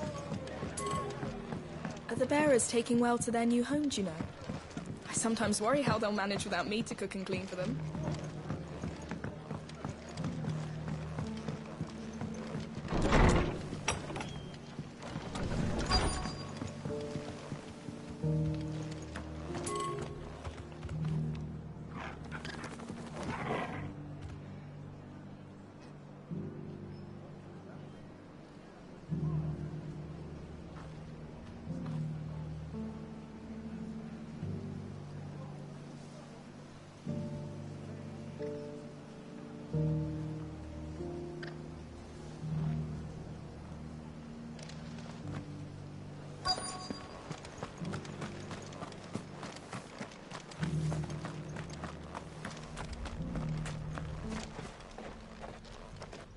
It's been a pleasure, Doris.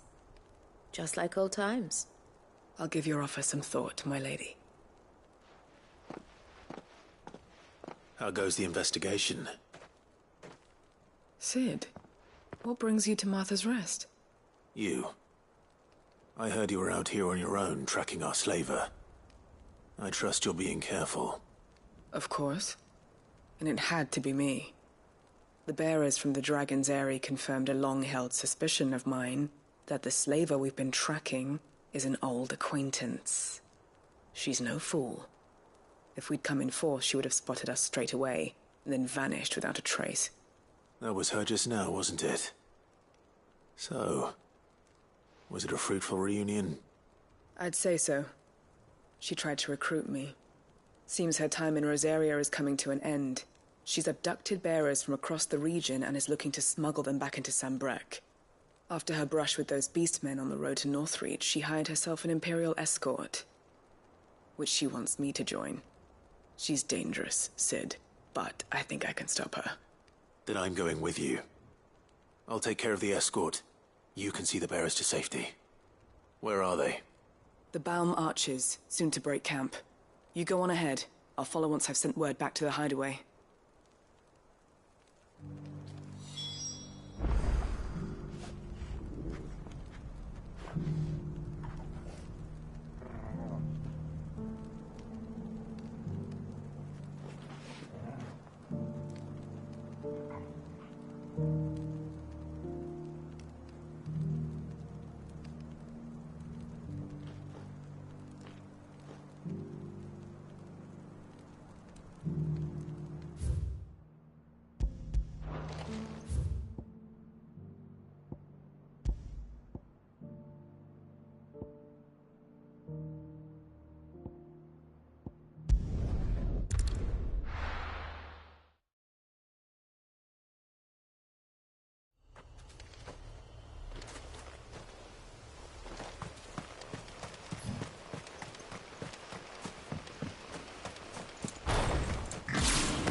Good.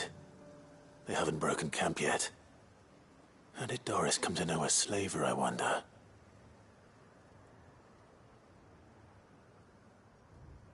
We've waited long enough. She's not coming.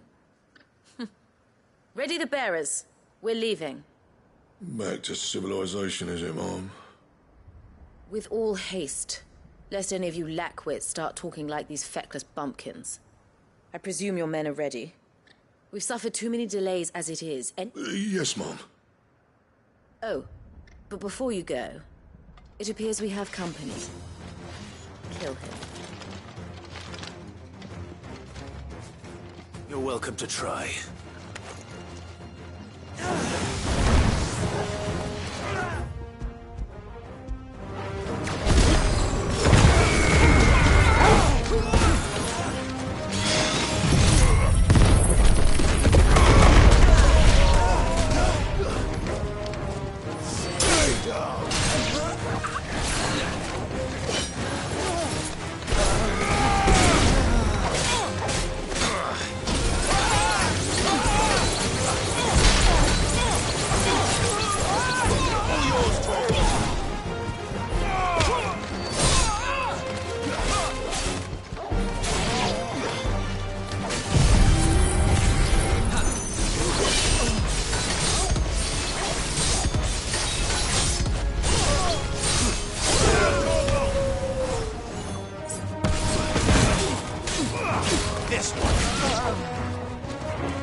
So much for your escort. You'll forgive me for not avenging my men. I'm not the swordswoman I used to be. I surrender. Do with me as you wish, Cid the Outlaw. Cid! Ah, Doris. I take it you're not here to rescue me from our brooding renegade? You know, I always wondered where you'd vanished to. But casting your lot with this criminal of all people... Better fighting for a cause than killing for coin. I'm sorry, Cid. I should have told you sooner. This woman, my former master, once trained bearer children to be weapons in service of the highest bidder. She raised me like a daughter, and I did terrible things to earn her favor. It wasn't all terrible, surely. We had our fun, too. You were always so eager to learn, and had such clever hands. All my other children took either to the blade or to the books. Always either or. But you proved yourself a master of both. That's why I kept you for my own. How about it, my little dagger? Care to swear that blade to me again? I never swore my blade to you, nor will I ever. I fight for a higher cause, to liberate the bearers of this world. Farewell, Master. Thank you for making me the weapon I am. You always were a righteous child. Perhaps that's the reason I loved you so.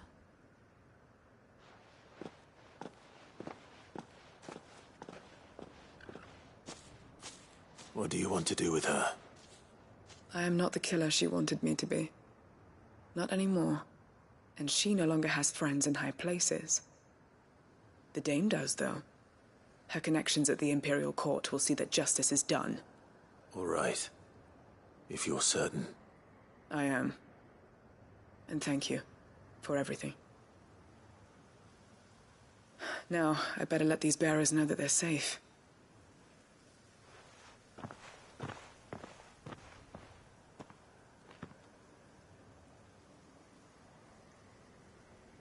Then I should head back to the hideaway and put Cole's mind at ease.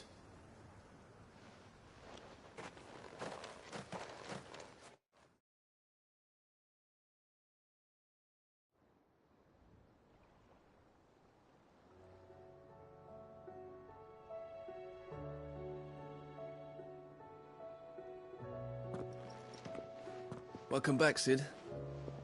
Doris's message just arrived. I hear you saved more bearers from being smuggled across the border. With any luck, they'll be joining us in the hideaway shortly. Oh, and your letter. You don't need to worry about Doris anymore. I'd been hoping as much. She mentioned one or two things in her report. So the slaver we'd been chasing all these months was her former master. Wish I'd known. She's been arrested, by the way, over in Sambrek. Went quietly, or so we're told. And she won't be getting off lightly. The Empire may have no love for bearers, but it's none too fond of black market traders either. Can't have been easy for Doris. I'm sure it wasn't. But don't worry. She'll be all right. I hope so. Suppose you should know, eh? You had quite the past yourself before you came here, or so I understand. Anyway, thanks again, Cid. The Cursebreakers would be lost without Doris. And you, of course. Keep up the good work, Cole.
still here.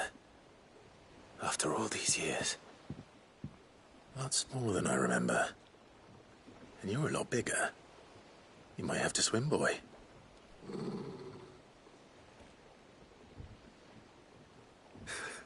I wasn't being serious.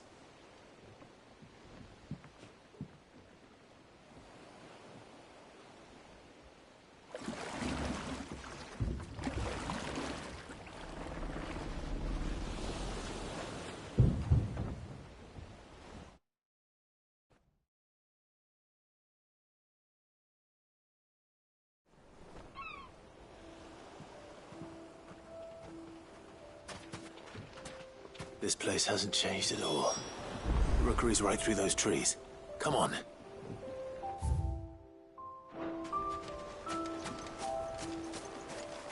Race you there? I bet I could still beat you.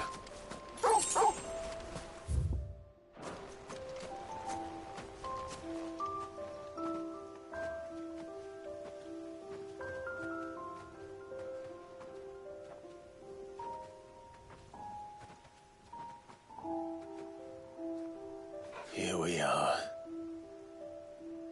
This was our hideaway. Wasn't it, Torgal?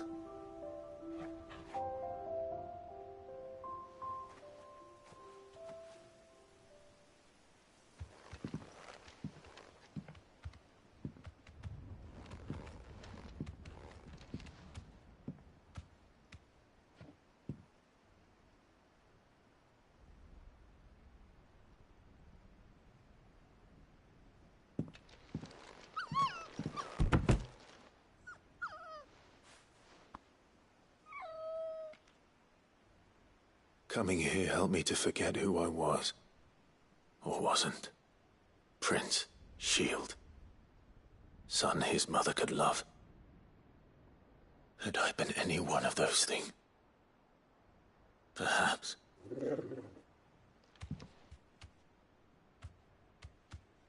What is it, boy?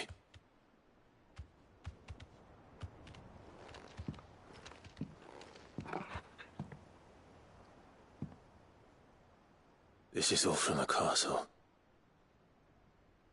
And Phoenix Gate. Did you bring these here?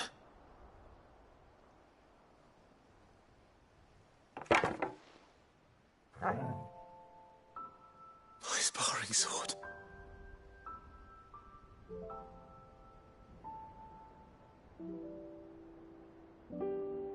Well, well. You never stopped looking for me, did you, boy?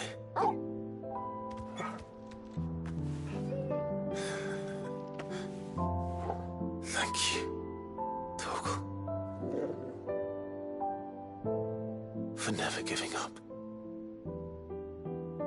For never forgetting.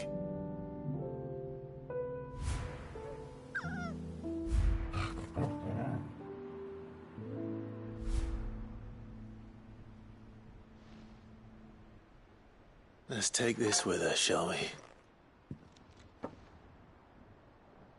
So I don't forget either.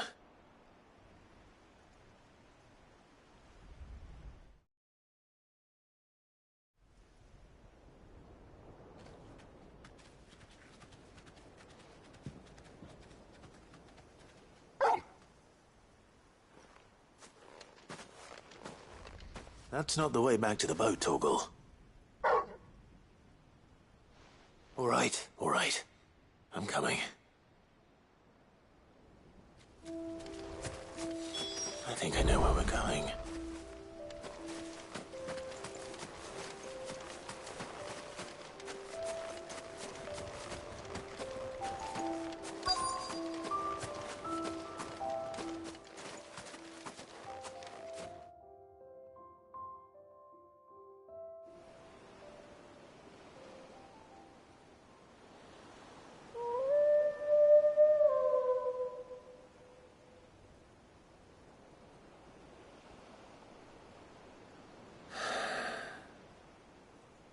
People always talk about the importance of putting the past behind you. But without it, we wouldn't be who we are today. And we certainly couldn't steer our way to a better tomorrow. Come on, Torgal. Let's go home.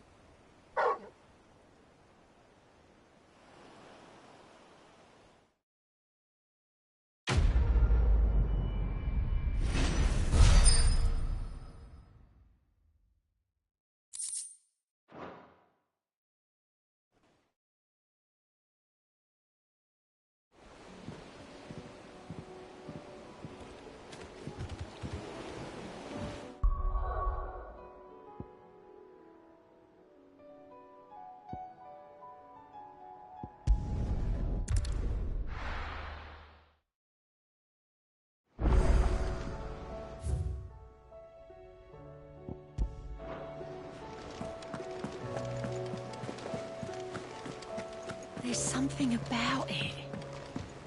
I feel like it. Sid, do you have a moment? By all means. It's my old master. Seems there's no escaping her. She found some way to send me a letter. And something else. Records from a Waluda prison. Seems they were keeping a lot of bearers there. How did she come by such a thing?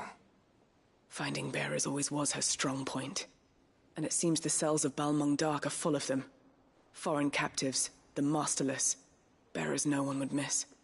And even better for her, bearers with no one to look after them. When ether started lapping at the walls, the jailers fled. Leaving the bearers to be liberated by whoever happened to come along next. Sid, I'd like to believe that I've earned your trust by now. And while I'm well aware that you've forbidden Cursebreakers from traveling to Waloed, I can't let those bearers die in their cells. I'd rather risk shipwreck on the Shadow Coast than leave them to starve. We'll be needing the Enterprise if we're going to navigate the Narrow. Does that mean... I'm making an exception, but we travel together. And we stay no longer than we have to. Ash is an inhospitable place at the best of times. We save as many as we can, and we leave. Thank you, Sid. There was a name in the prison register. A name from my past. Chadwick. Another of my former master's protégés. A gifted soldier, and the closest thing I had to family. The thought of him held captive in that place. He must be very important to you. He was. Is. Then we find him. The entrance to the prison lies in the shadow of Ravenwit Walls, just beyond the portcullis. We should head there as quickly as we can. I only pray there are still bearers alive to save. As do I, Doris.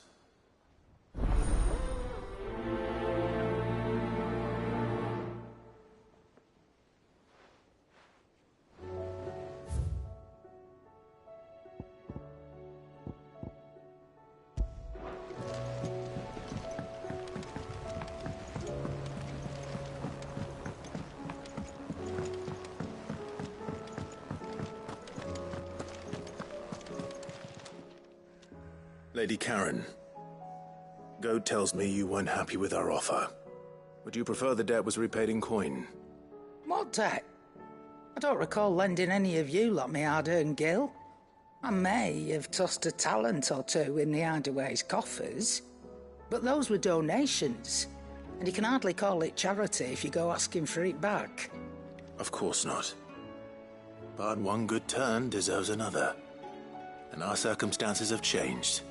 Surely you wouldn't shun the gratitude of a pauper who happened to have become a prince. Oh, so you're a prince now, are you?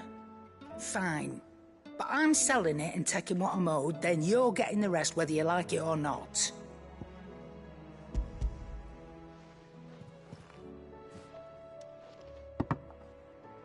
Where'd you even get this? A decent trader might nab 1,000 talents for a star ruby.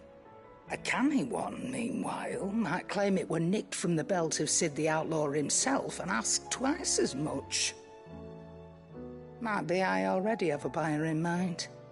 Might be you even know her. A fine continental maid whose beauty's only eclipsed by a guile in commerce. You wouldn't mind, would you? Not at all. Just be sure to tell her that it's always a pleasure doing business.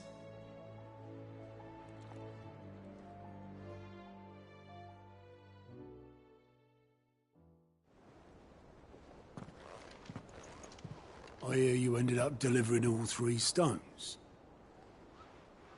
Thanks to this lump. I sometimes wonder what I pay you for. Speaking of which, I still haven't been paid last month's wages. Oh, so you remember what's owed to you then? Get your ass behind that disc of yours and don't get up before those ledgers are square. Right away.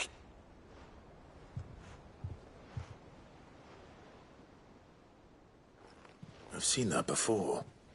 Yeah. Plenty of times. It was the only goblet Sid ever used. Either out of habit, or because the filthy sod couldn't be bothered to find a clean one. I knew so little about him. Like most people. Martha and the Dame both seem to have fond memories of him.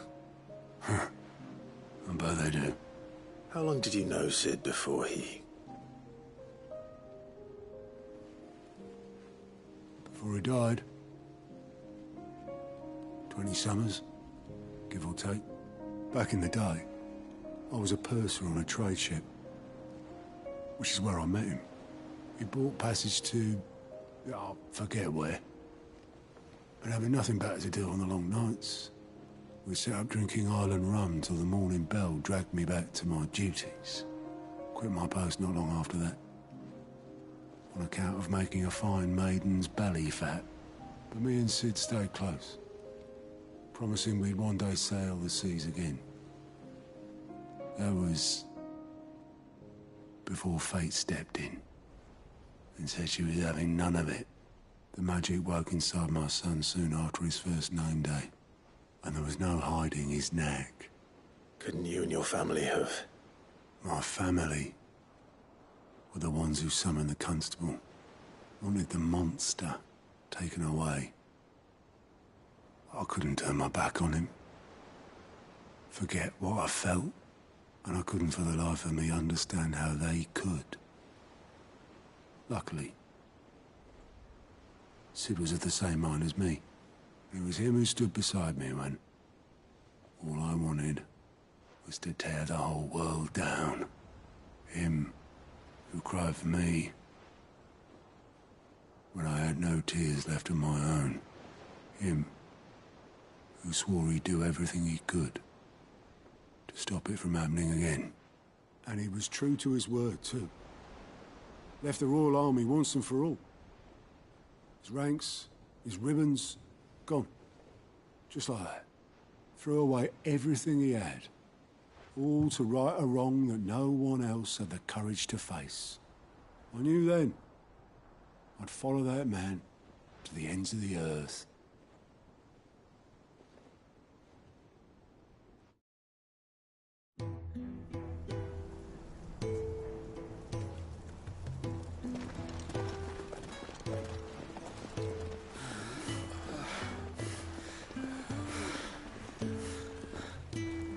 He was always too clever for his own good, was Sid.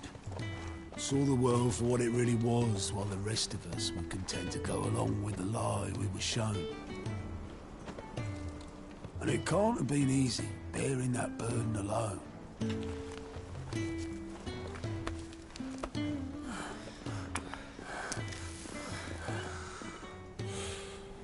But he didn't let it stop him. He never lost faith in what he believed was right. And that gave us faith in him. Faith he'd steer us true. So I swore to myself that I'd always be right behind him, ready to catch the stubborn sod, if ever he should fall.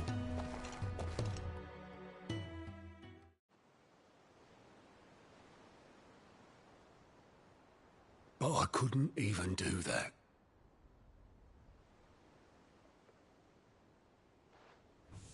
Ignore me. Just the ramblings of a tired old man. Leave that lot. I'll tidy it up in a bit.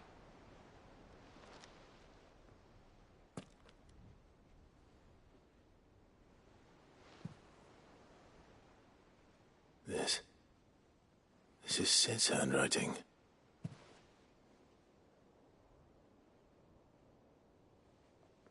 Dear Otto.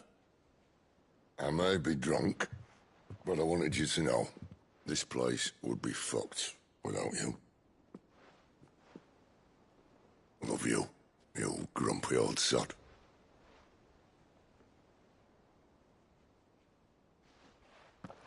This note. Hmm? What about it? Sid was right. Without you, we'd all be lost.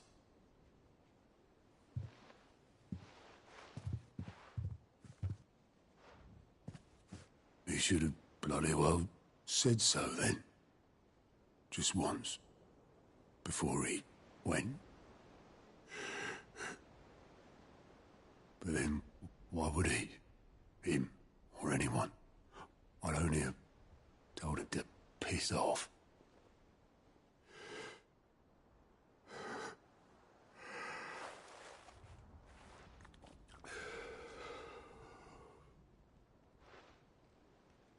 You're wrong, though.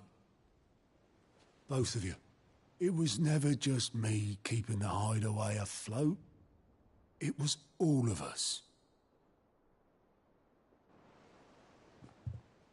I just shoved people in the right direction. I barely seem to be able to do that anymore.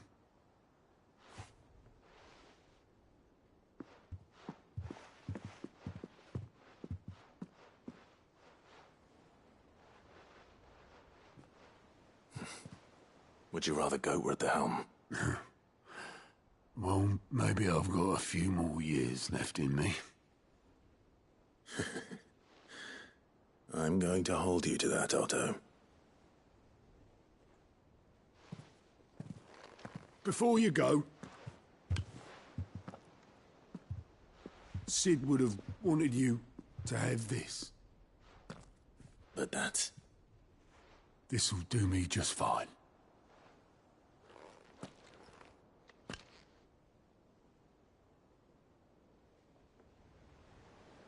Thanks for the ray of sunshine. I'll see if I can't pay you back. Already have.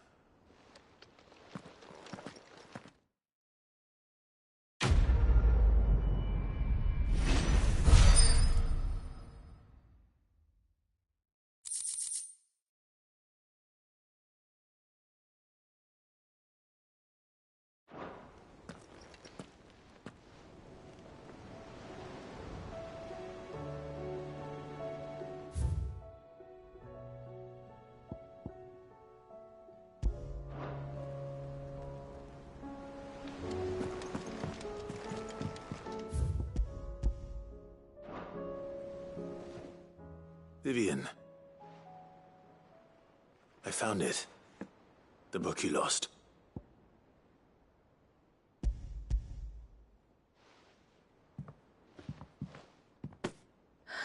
You found it. Thank you, Clive. Even though I asked this of you, I was not entirely sure it would be possible.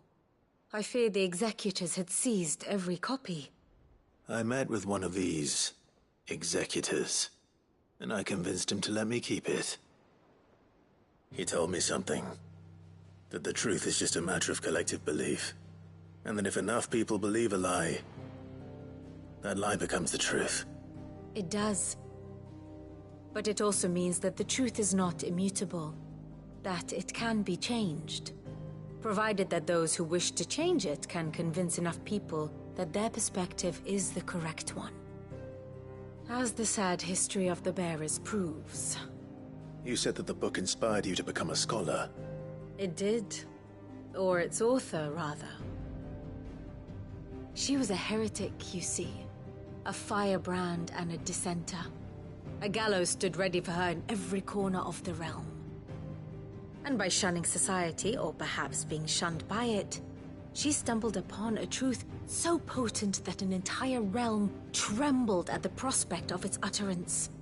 I, too, have always felt somehow set apart from the world of men.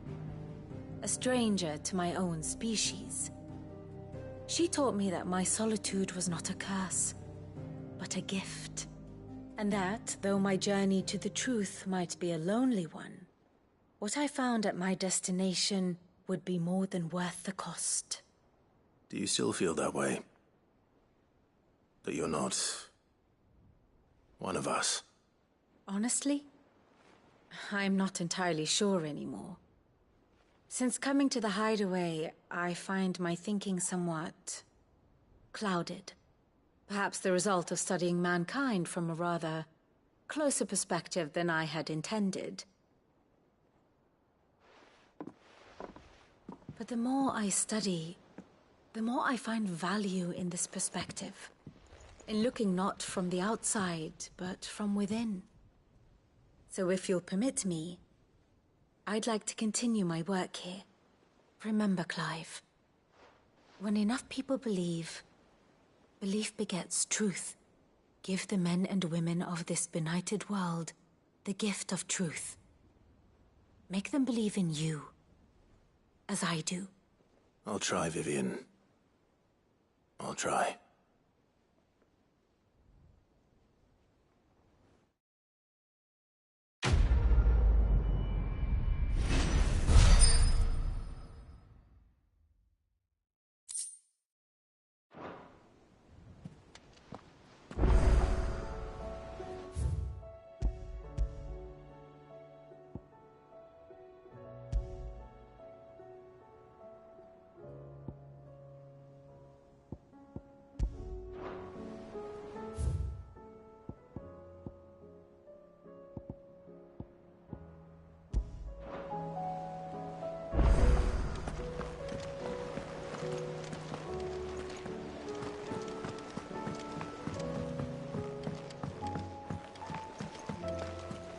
There's something about it. I feel like it's...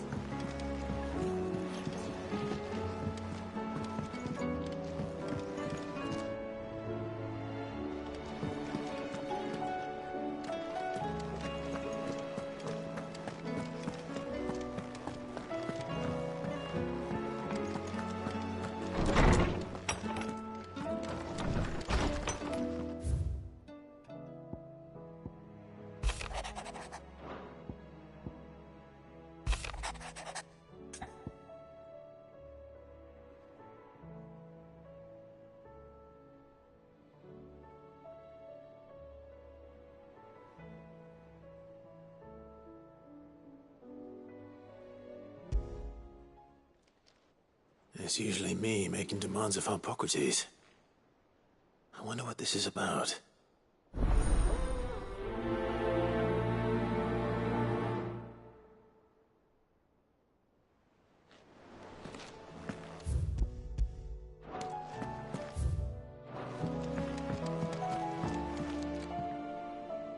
Jill, there's something I'd like to show you. There is? And where might this something be? It's, not here. Now, I know this is sudden, but how would you fancy a trip to Oriflamme?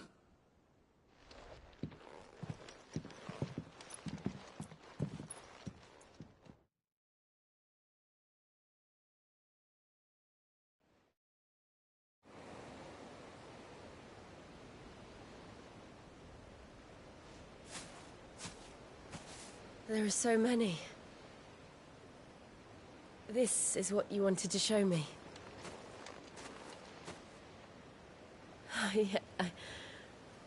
I don't know what to say. You don't need to say anything. The smile on your face is enough. We've been worried about you, Joshua and I.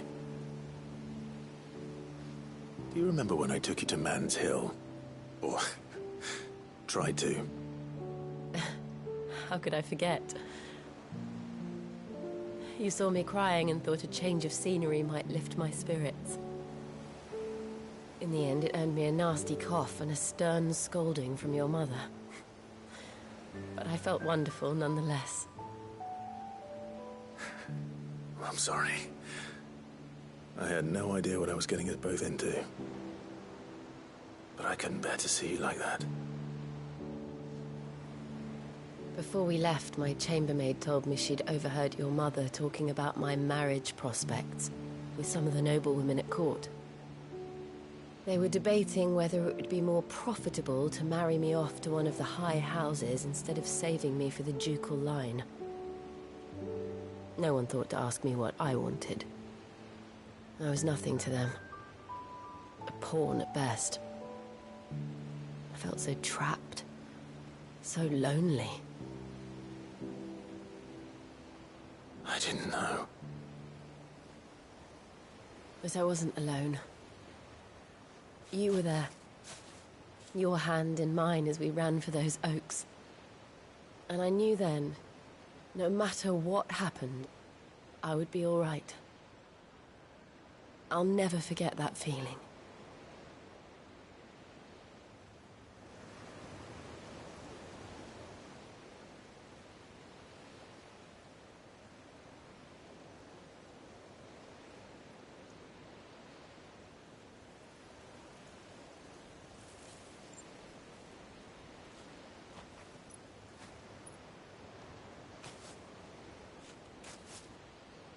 Before we broke camp, the morning after the storm, do you know what I did? No? What? I slipped away from my governess to climb the tor.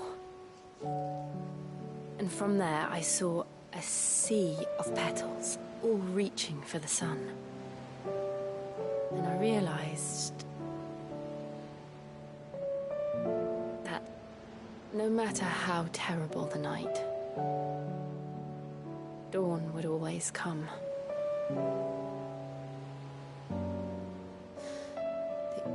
That you would always come for me. And you have. Again and again.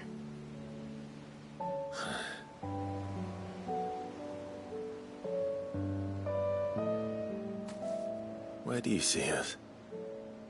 When all this is over.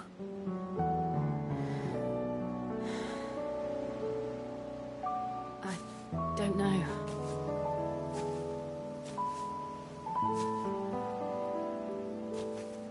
Not here, though. I think I've outgrown the twins. After everything we've been through, the realm just seems so small. I'll need some space to spread my wings. Then that's what you'll have. And I'll stop at nothing to see that you do.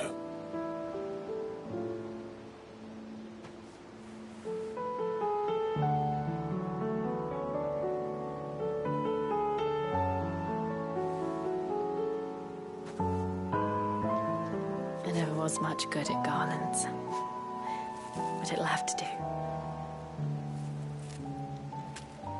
I'll treasure it forever. Thank you, Clive. For this, the flowers, for everything. It's exactly what I needed. You are my treasure.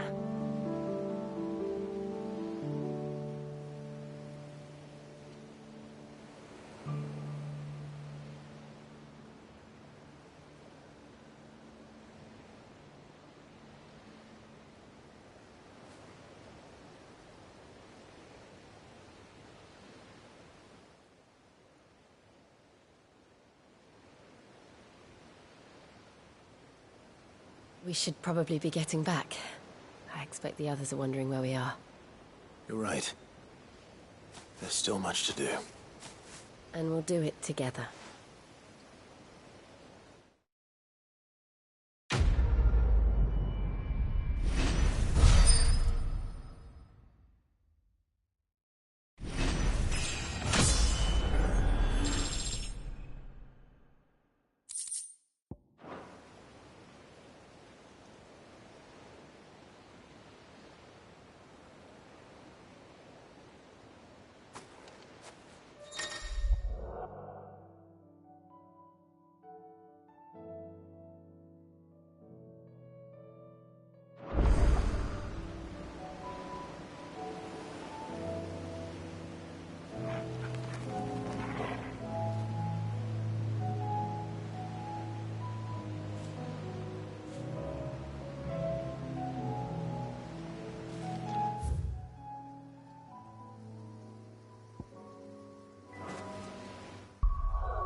Doris is waiting for me near Balmung Dock. The longer she's out in the open, the more likely she is to be found by a Kashik. I need to hurry.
There were no guards, I take it?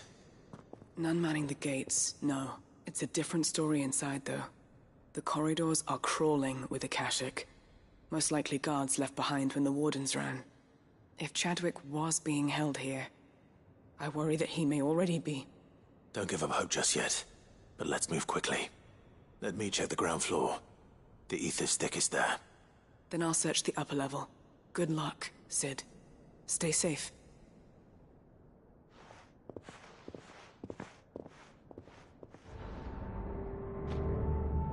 Just how bad are the floods inside the walls?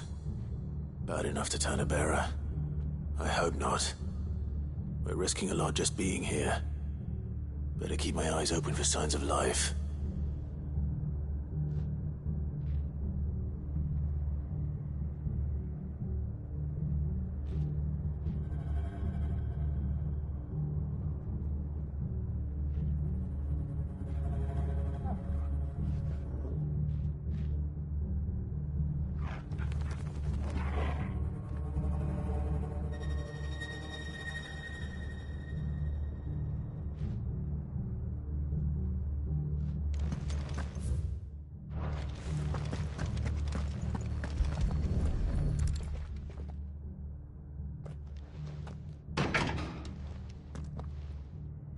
Locked up tight.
So this place was no ordinary prison.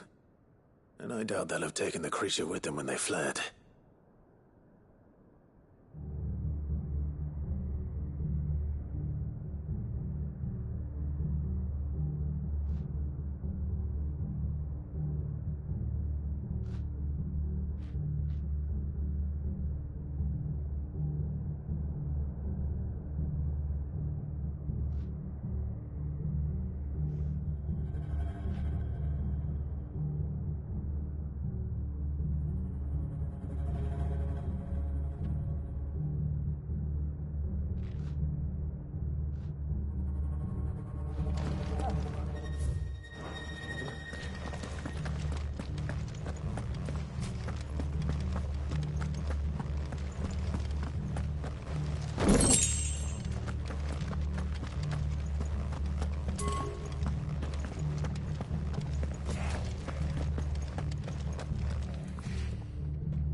No sign of any bearers yet.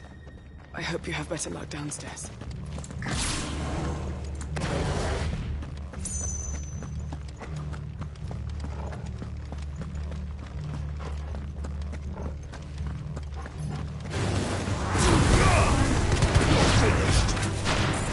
This one.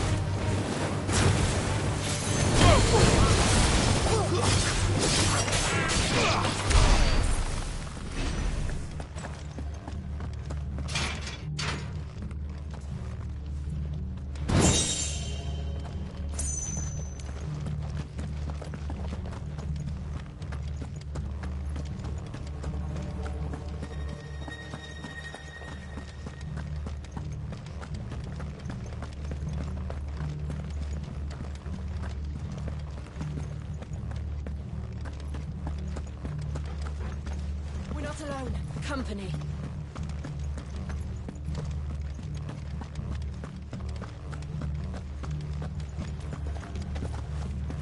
We're not alone.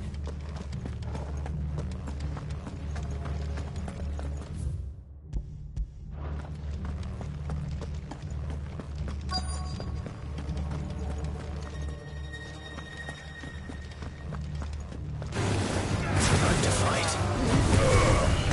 This one.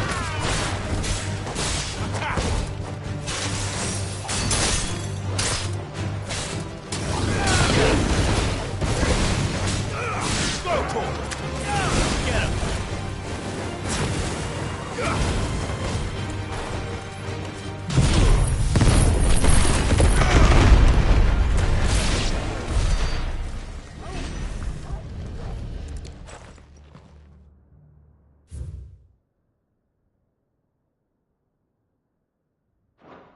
Minimal loss of Waluda lives. And what happens when they run out of bearers? Even the Imperials take better care of their branded than that.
They were feeding bearers to it.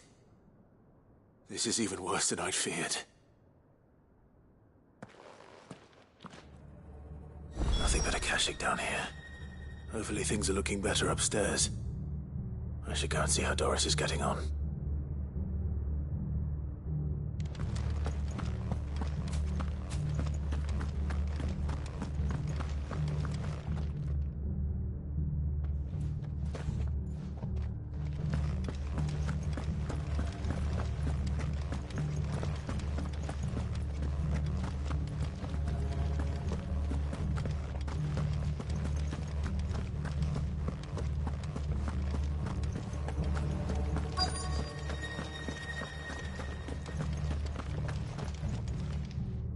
No lock downstairs. But I did find out that this place was more than just a prison. Something far more sinister was happening here. I know. I've been reading some of these documents and... it can't be true, can it? Bearers die every day in service of their masters, but this is so much worse. Pitting bearers against a wild beast armed with nothing but their wits? And all in order to bring about more death. And not just those who could fight, but the elderly, children even. And those who wouldn't or couldn't were disposed of. Whatever that means. I'm afraid it means they were fed to the monstrosity they kept here. Then we're too late. And I was a fool to bring you here. Don't say that. Did you find anything else? A key. But it doesn't fit any of the locks on this floor. Perhaps it will fit one of the doors downstairs. There's a corridor I haven't searched yet. Finish up here, then come and find me when you're ready. All right. I'll be there in a moment.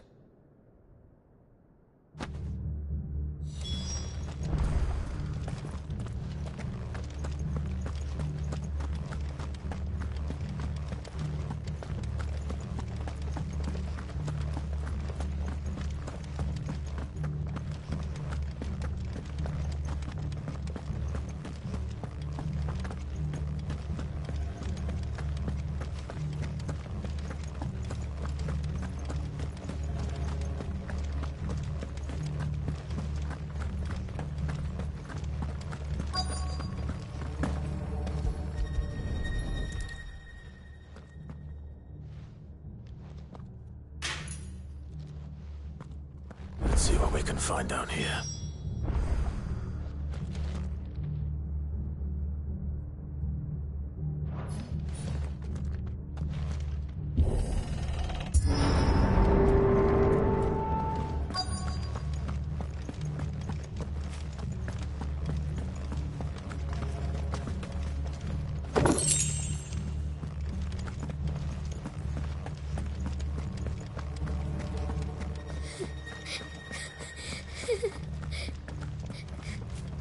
A survivor. And she sounds close. Who are you? There's no need to be afraid. Are you alone? Are there any other survivors? Some of the guards. They're still here. But something's wrong with them. Everyone else was eaten by the monster. Of course there were. Thank the Founder. It was worth our coming. But I'd rather we didn't linger. Are you ready? Ready when you are. You poor thing. He must have been terrified. Did Chadwick send you? What? He fought the monster. Distracted it so I could run away. He must have sent you. He promised to free the others too. Where is he? He opened your cell, didn't he? He wouldn't be here otherwise. Chadwick.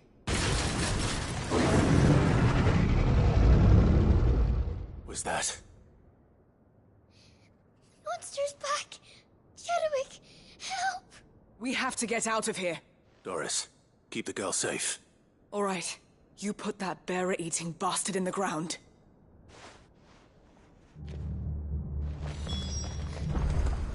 It's out there waiting for me. I can't let it live. Not if it's got a taste for bearers.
Finally. Sid, are you hurt? I'm fine. I think.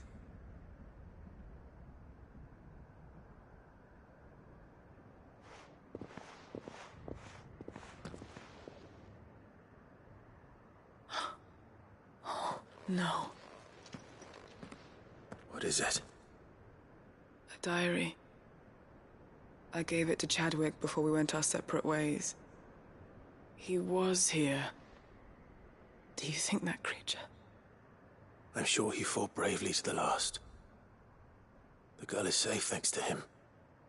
Chadwick. You fool. Come on. We have to get her back to the hideaway. We don't want his sacrifice to have been in vain. No. Of course not. I'll see that she's looked after from now on. It's the least I can do.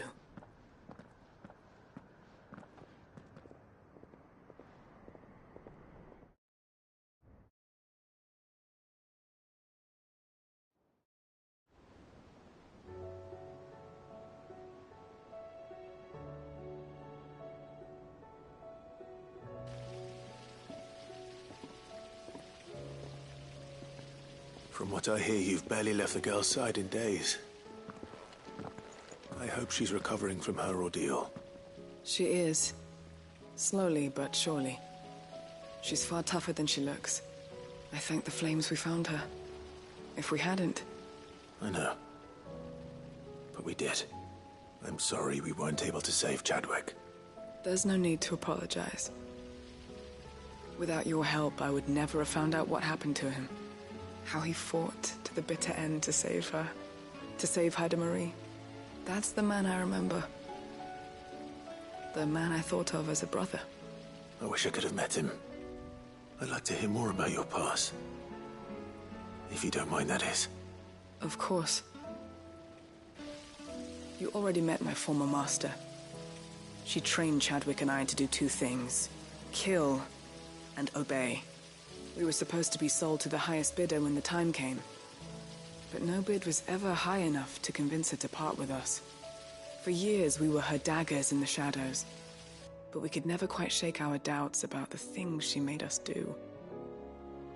And then, one day, we just couldn't do them anymore. So we escaped. But staying together was out of the question. They would have found us too easily. After so many years of training, the pull to serve was always strong. It scared me to think he might have taken another master, become a dagger in someone else's hand. But even in captivity, the battles he fought were his own. And he died not as someone's tool, but as a hero. Haida Marie is proof of that. Bearers can cast off their shackles. And the Cursebreakers will show them how. I'll fight until my dying breath to see it done. For Chadwick, and for all of us. Thank you, Doris. We'll be counting on you.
Lawsman Harpocrates, I received your note. Ah, yes. I expect you're wondering what this is all about.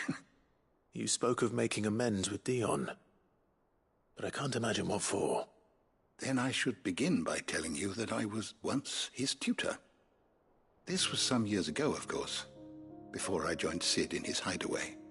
At that time, I was counted among the foremost scholars of Oriflamme, and was accordingly invited to the palace to supervise the young prince's education, all to ensure that the future emperor had a firm grounding in, well, everything an emperor should.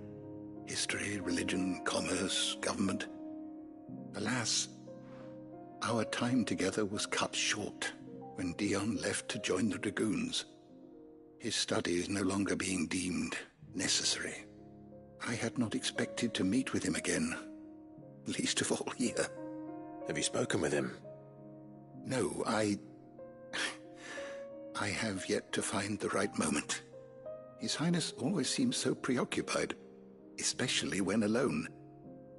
I would not wish to disturb his ruminations with idle words of greeting. Not when I know he dwells upon the evil Ultima had him commit in the Dominion. The guilt weighs heavily on him, I know. But as you say, that was Ultima's doing. Surely you can't blame yourself. When I first met him, it was not guilt, but his people's expectations that weighed heavily upon him. And I did nothing to ease that burden. He bore it alone, until the day he could not bear it any longer. It is one of my greatest regrets that I only ever offered him my wisdom, when what he truly needed was friendship. The blame for Dion's transgressions lies not only on his shoulders, but on mine. I see. I'm ready to help you in any way that I can. Then I beg that you bring me a wild wyvern tail. Apothecaries across the ages agree that even to glimpse such a flower is to be granted inner solace. Fabulists and fraudsters all, of course. But there is oft a seed of truth to be found where even the most outlandish opinions align. Well, it can't hurt to try. Where can I find this flower? And how will I know it? You have seen cultivated wyvern tails before, I trust. The lily-white blossoms from whose roots the poisonous ink for the brand is distilled. Well, those which grow in the wild differ only in their purple hue. The harsher the environment in which they are raised, the deeper the colour. There is a waterfall in Rickmal's roost across the strait, where the flowers once grew in abundance. Whether they still survive there, I know not. But try as I might, I can find no likelier location. It's all right. I'll find you a wyvern tail one way or another. Thank you, Clive. And please, be safe.